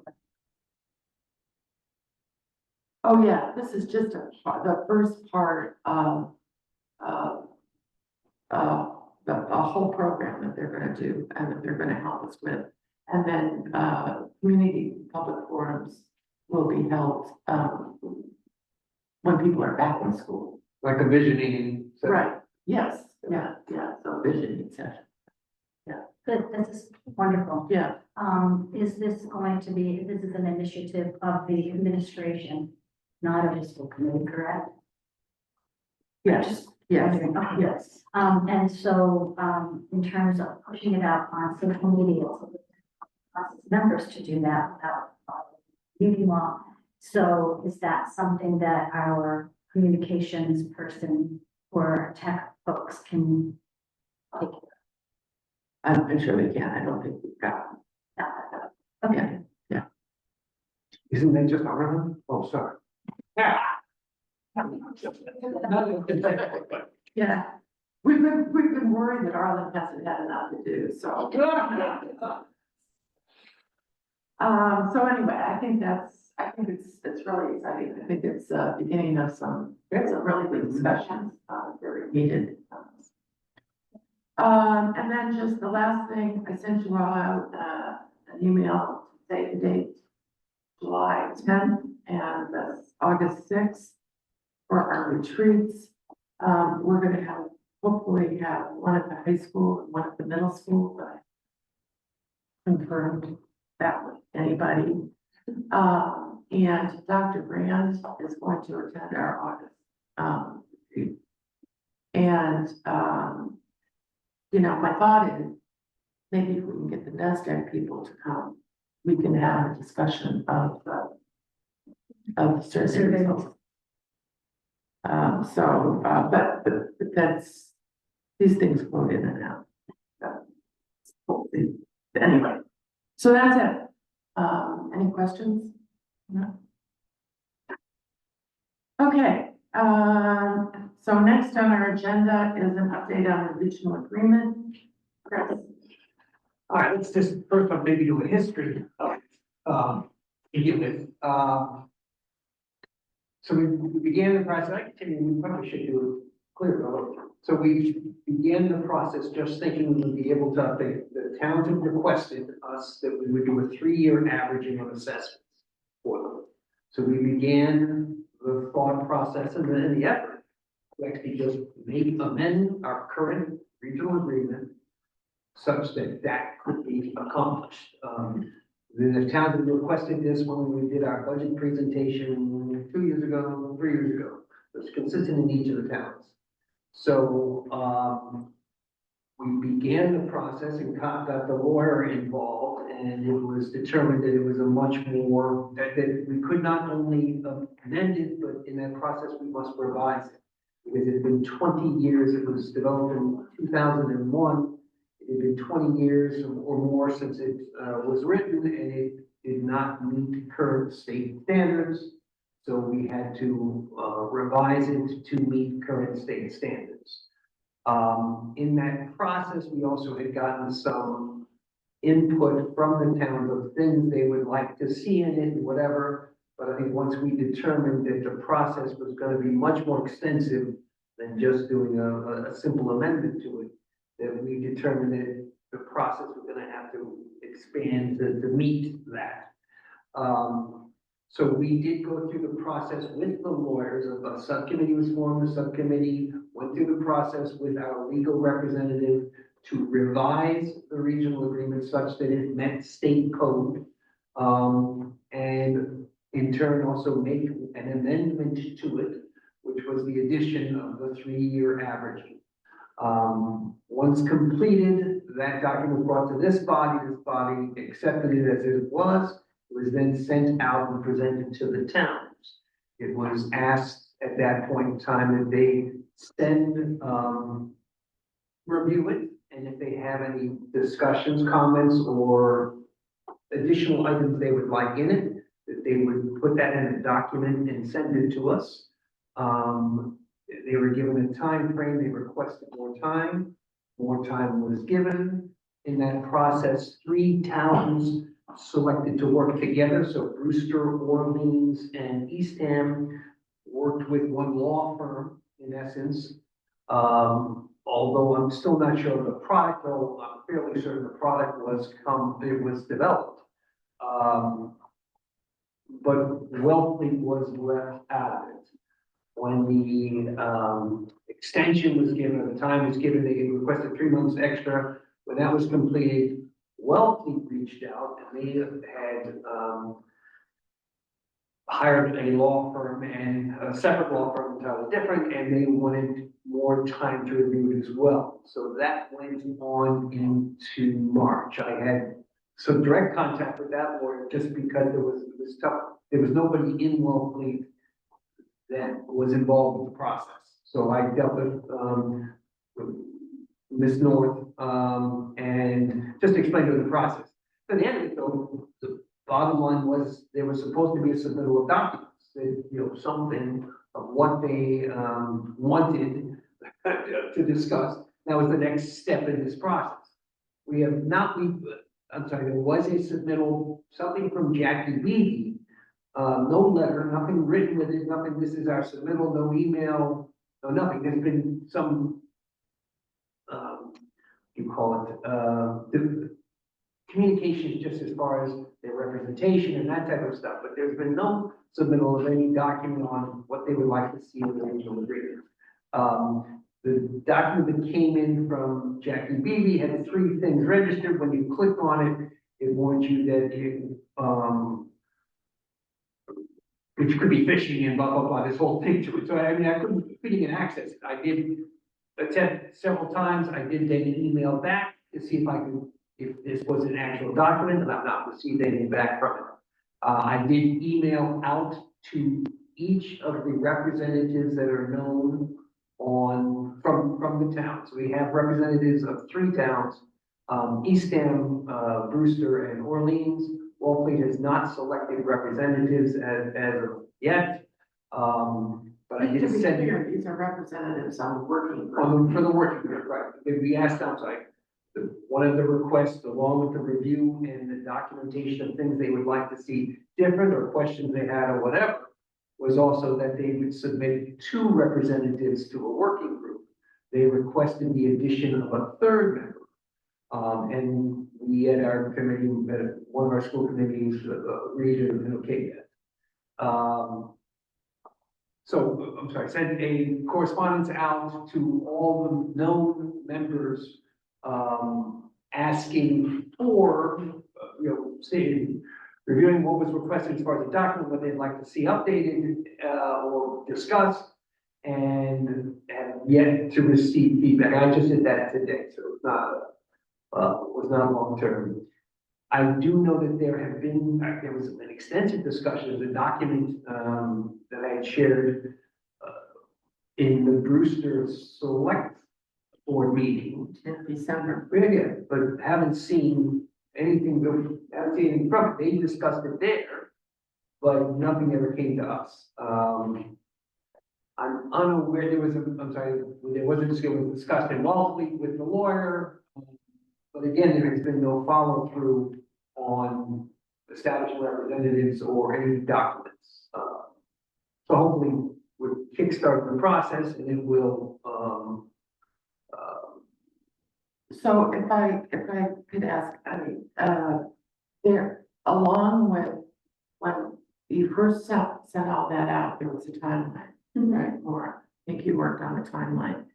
And that timeline had, the submission, originally, we requested by the end of December, And if it were in by the end of December, then these things were gonna play out. So we are now at least 5 months behind that. we did communicate with them, though, that the timeline was not gonna be functional till the submittal, because it's all the Right. additional time. So my question is there still, in your opinion, for those of you who are on the subcommittee, is there still time, assuming that we get their submission next month, sometime next month? Is there time to get this to the Springtown meetings like was originally planned? Or is this gonna be put off? Until we get the documents to know really what they want, and my limited view of what was proposed, I would say no. And then it looked fairly in depth. I mean, it was what I saw, again, it's nothing official, but was in essence, a complete rewrite of our revised regional agreement. So that, I mean, would be some, I just think, some fairly in-depth and long-term discussion. It's hard to know, it's pretty dynamic. Yeah, so I mean, you know, so until we get the documents, then we will have a better understanding, and if they're wealthy, may not submit it. We only have one that comes from the 3 towns, but, or they may, I don't know, they may each, I'm not sure, they, I don't know how they're submitting, so they may each town submit something on their own. Even though they're working with one law firm, that doesn't mean that they can submit on their own. Okay, well, I think we can only hope that it comes soon. Rick? Yeah, I have a question, just a niggling little thing that you said earlier on about, the 3 towns got together and, well, we left out of it. I'm sorry, I don't mean to be negative, I'm not sure Bolton was asked to join on or not, I'm not sure exactly how that. They were asked to join? And they chose to do their own. I mean, They chose to use their own lawyer, yes. Or make that clear, Yeah. make sure that it wasn't like 3 towns gang. Yeah, no, not. So, I mean, just so, I mean, so let's just air that out a little farther. So now by having 3 towns represented by 1 legal, we have a Wellfleet represented by another legal. We have potential documents from all 4 of them. It creates a complexity, you know, that it is gonna add a whole nother layer to the time. It'll keep our lawyer in business. So the only people getting money out of this is gonna be the lawyer. There's no doubt about that. So essentially the timeline begins once the documents are submitted. After that, and until that, it's like anybody's guess, it might be years. And that was communicated, the last, one of the community, sure it was yours, that you did, you're right, but it was communicated that, you know, the timeline was useless until we got the documents, and once they came in, then another one would be developed and will be distributed. Yeah. It even says that. I think it does. Yeah. And unfortunately, Josh, you're not going to be here to see that they have to come. Josh is gonna be ex officio, he's looking for fight in the trench. Yeah, it might be telling us something. The 23rd. Well, this is gonna take, this is gonna be a big, we've got a lot of things coming up in the next year. It's the regional agreement, it's a strategic plan, we've got new administration, so it's, and the high school will be done sometime. I have a a question just about, again, going back to the process, and the last communication was done in December. The requesting just, when was and then I'll come back. Yeah. The last The, communication. the last communication that has gone out to them was with the timeline and with the they have our draft agreement. Great. Yeah, with the draft agreement. The revised And a timeline. Okay, with requesting that their submission come December 1st. We have not heard from the towns for anything wrong. Since then, except asking for an extension, and they have submitted, three of the towns have submitted the representatives.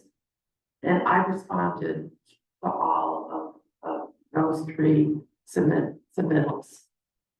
Thank you, got it, still a wager. So, nothing can be done. The one other thing that was, Wellfleet requested an extension on and above it to the end of March, when they hired a lawyer. So, and again, but they took the time, but there was no split. Well, thank you for that. And so I guess what I'm trying to get the big picture. What are towns, what are the town's understanding of the process? What's our understanding of the process? And I feel like there's a bit of a disconnect. And that it's not our fault or anything like that, but I'm just looking at what was communicated at town meeting. And I know that, folks are a little prickly about that, but, this is what was shared. And in the last part of the article on the warrant, that was, I guess, an update to the community of what's been going on. In Brewster County. Thanks for clarifying. And so what the last sentence in that, I guess it's their report on where things stand from their perspective, is that this spring, the Nauset Regional School Committee plans to convene a working group comprised of their subcommittee members and 3 representatives from each town who will work together to try to come to consensus on a revised agreement. And then goes on to talk about the votes, town meetings. So that's, I think, where the town, at least Brewster, is thinking things are, that we are going to be convening a working group. So They had already agreed to supply, so the original communication, how this all began. Well, you understand, but they've never sent anything back, there's been no document. So I guess I'm looking at it from, again. So we went out today, we communicated today, another request for the documents. Opening the line and also requesting Wellfleet that they, provide us with their representatives on this working group. I think it's always been very clear that we were waiting for their draft or their proposed revisions, because without that, if the Nauset Regional School Committee holds a meeting in the spring to discuss it, the only thing to discuss would be our draft, and it wouldn't include anything of theirs. They got their lawyer. They know what they want, but until we see it, there's no reason to. I don't even know that they know what they want to propose. The point being, you've seen that, like I said, you've seen things that go to the meeting, but nothing's been sent back to us. So there's nothing official that we can act. So thank you for the clarifying that, again, repeating that there was a document then. So the most recent communication to the 4 towns was sent out today. Yes. Okay, and that's a letter kind of like, hey, we're trying to move our process forward. It's an email requesting the documents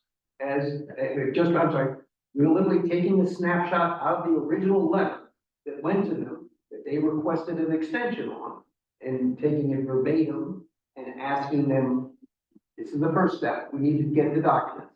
In turn, Wellfleet, we need your representatives, and from that point in time, the schedule will be set, and we'll move on from that point. Thank you for outlining all of that, because I think, again, to get all 5 entities. Well, he's correct, the bottom line is correct.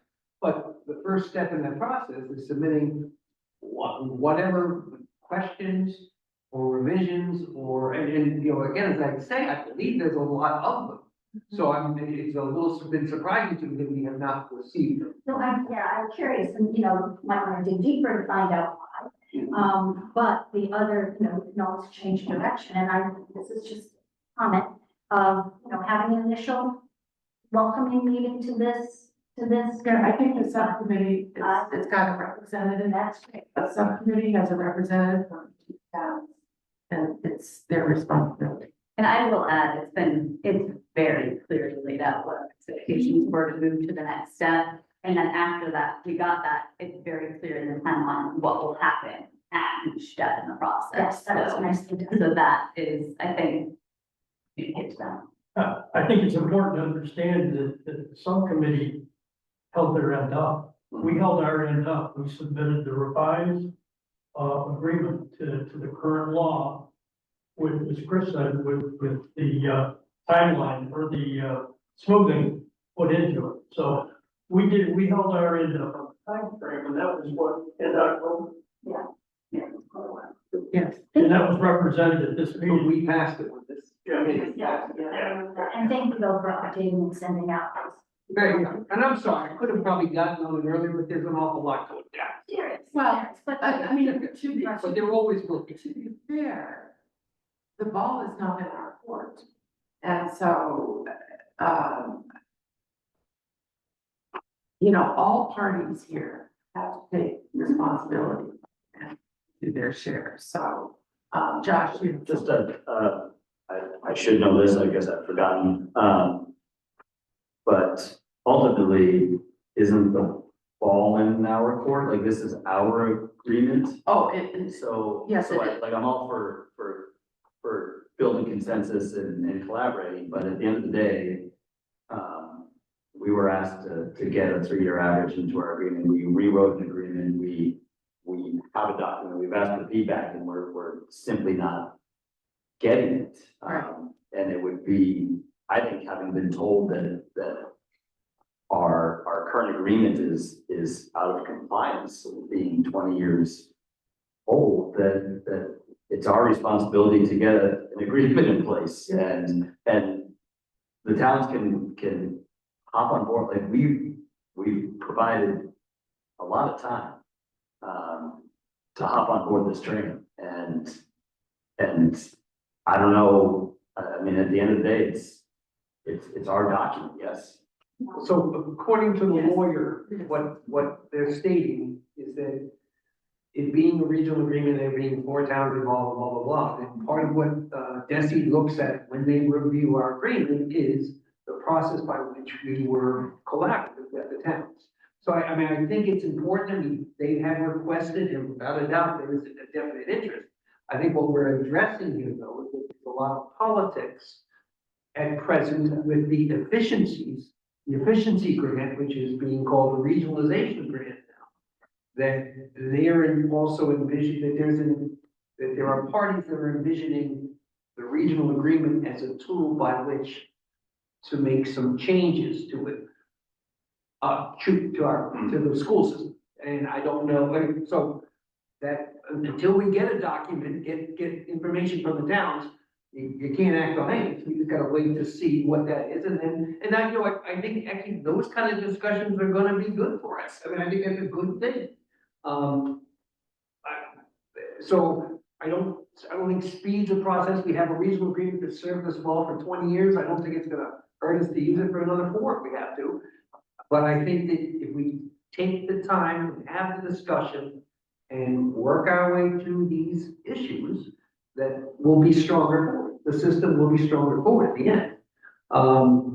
And so it's gonna be interesting, there's no doubt, but I think that you know, taking time is a good thing, and that, you know, and we also gotta make sure we communicate it so that the people know what's in it. It's not just, you know, getting pulled by our nose. I think taking time is a good thing, but it is also a political thing. So I just want it clearly understood, as Josh said, we have done our part. We are waiting, and we can wait until, but when it comes down to it, if it's not on the spring town meeting, as originally anticipated, in 2026, to know that this is 6 months behind.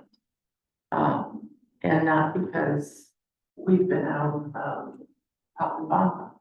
So that doing it right, better than doing it quick. And so I just feel, I think in the times we're in, it's gonna not be necessarily contentious. There's a lot of discussion and people have visions of what they think this document needs to be, and so we're gonna have to work with it.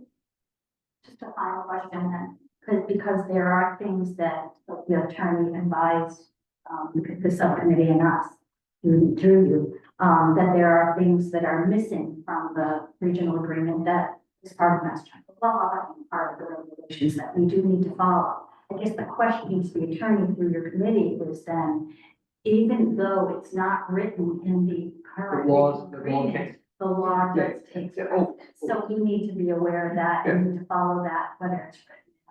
And there was me, yeah, we're in apply. And anytime a legal opinion is asked, that's always reference that. The regional agreement is references state law. Thank you. Nice job. Okay, anything else? Okay, thanks, Chris. Moving on, reports and information. Anybody want that? Well, you're skipping over the final approval for the second reading. Oh, I'm so sorry. Oh, my God. Come on. We didn't want you to leave on a high. Also on the 20 timeline. I turned to our policy guru to tell us about E, F, G, and H. Fabulous letters.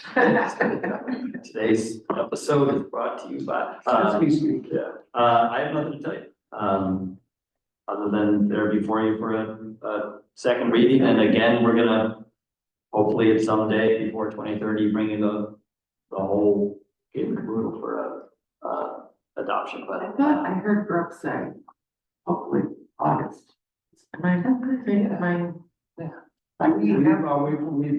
But I don't know. Taking over the finalization of it also. Yeah. So you don't have somebody working with the same one? No. Okay. I knew we retired, that's when you guys were like. Yeah, I don't know if we can get through the whole alphabet for the second reading by August, but, ready to go.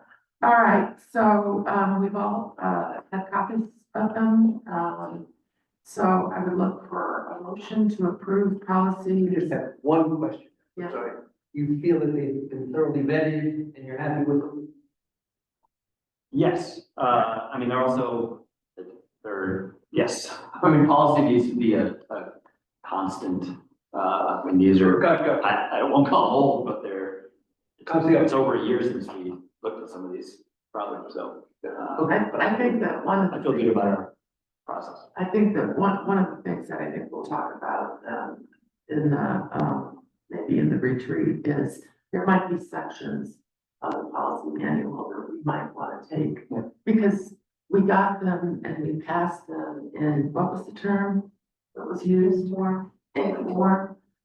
And then here now for the second reading and they come in such chunks that you don't sit and really look at them. When 19 years ago, when I first joined this committee, I was handed a large 3-ring binder with the policies, and I get that it's also probably a generational thing, but I still, a document is far more alive to me when it is not on a screen. So it's something like that. I feel like there should be a collection of guiding documents that we all have printed. It's just much easier to, at least for me, to have them live in my life more if they're printed. But I have one comment about one of it that I actually see it. This is like new, brand new, right? The emergency response guide. That are now hanging in every room,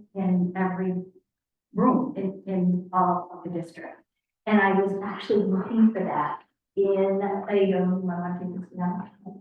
whoever's gonna be on that committee, EBC. file EAPs about emergency plans, and those are awesome. And there's nothing in this plan that says that we need to have those in each classroom. And I wonder if we should put that. It says each plan shall include safety precautions to prevent injuries in the classroom, but it doesn't talk about this document. The grab and go. It's fabulous, and it's really helpful. But I didn't know if we want to consider just that. Well, I think after this is passed, we'll get the whole manual. This one. Is when we can. We're gonna have to start looking at individual things. I think it just would be too to do it now. And hopefully be able to do this with the joint school committee so that you can all sit down around at the same time and discuss the policy, and it's not done 5 different times. And this committee has this comment and this committee has something that's different. That's really cumbersome, so. To do it all, we might need a retreat for that meeting. And in cases of something, Yeah. get us through. Yeah, or not. All right, so, do I have a motion to approve these policies? So. Second? Second. Okay, any other discussion? All right, all those in favor of approving the Nassau Public Schools policy sections E, F, G, and H for a second reading, please say, raise your hand. They have to, don't we? No. You got a hand raised as well. Yeah. Oh, I'm sorry, Catherine, did you have a comment? No, I was raising my hand. All right. You're so good. All right, so I'm sorry, now we'll go on. Does anybody have any reports, or information? Okay, I have one last thing. And, I never thought that I would say this. But Josh, after how many years, Josh? 19. 19 years?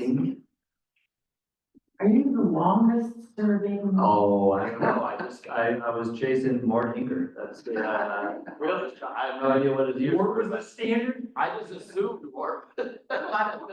Mort's age was about 95. I took it back, just, He was your idol? I just said he seemed to be there for a while. What was it? Yeah. But you're one of the few that's, been on, Maura also was on elementary and Jeff. And we're chair of the OES for a while. And then you came over to the good guys. To the other Schumacher. There we go. Yes, Josh and my daughter are teachers together, yes, and have been for as long as you were out, been out of school. Yeah. So, we're gonna miss you. I'm especially gonna miss the orange shoes. And I know that Nauset is in your blood. You've been all through the system yourself. You've got 2 kids all through the system, so I know it's in your blood. And I know you certainly have things to remind you of. But so,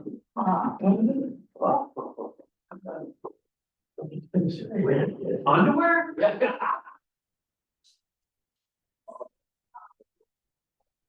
I'll be back, I promise, for public comments.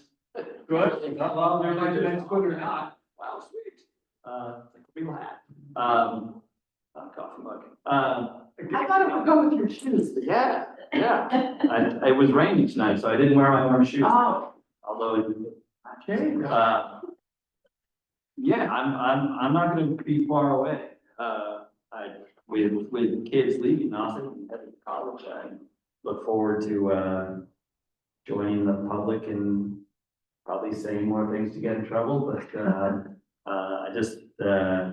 I think Nauset is a fantastic school system, and like all schools around the country, just in a place right now where change is important and not easy. And I think that as long as we all can, I mean, tonight was the most impressive showing of just a student voice, and it's so easy to lose the fact that like we spend all these hours in here talking about budgets and municipal agreements, and at the sometimes it feels like at the bottom of that, but at the top of all that is all the kids in our the middle school and high school. And I think you heard from them tonight that it's not easy to be a middle schooler or a high schooler right now. It never really has been, but it's exceptionally difficult. And I think just always keeping them at the center of our decision making when it's appropriate just is super important. That's all. But it's been great working with all of you guys. It's mostly usually a highlight of my Thursday night. So it's You know, twice a month, other Thursdays. No, thank you so much. It's been an honor working with all you guys, so. Well, thank you.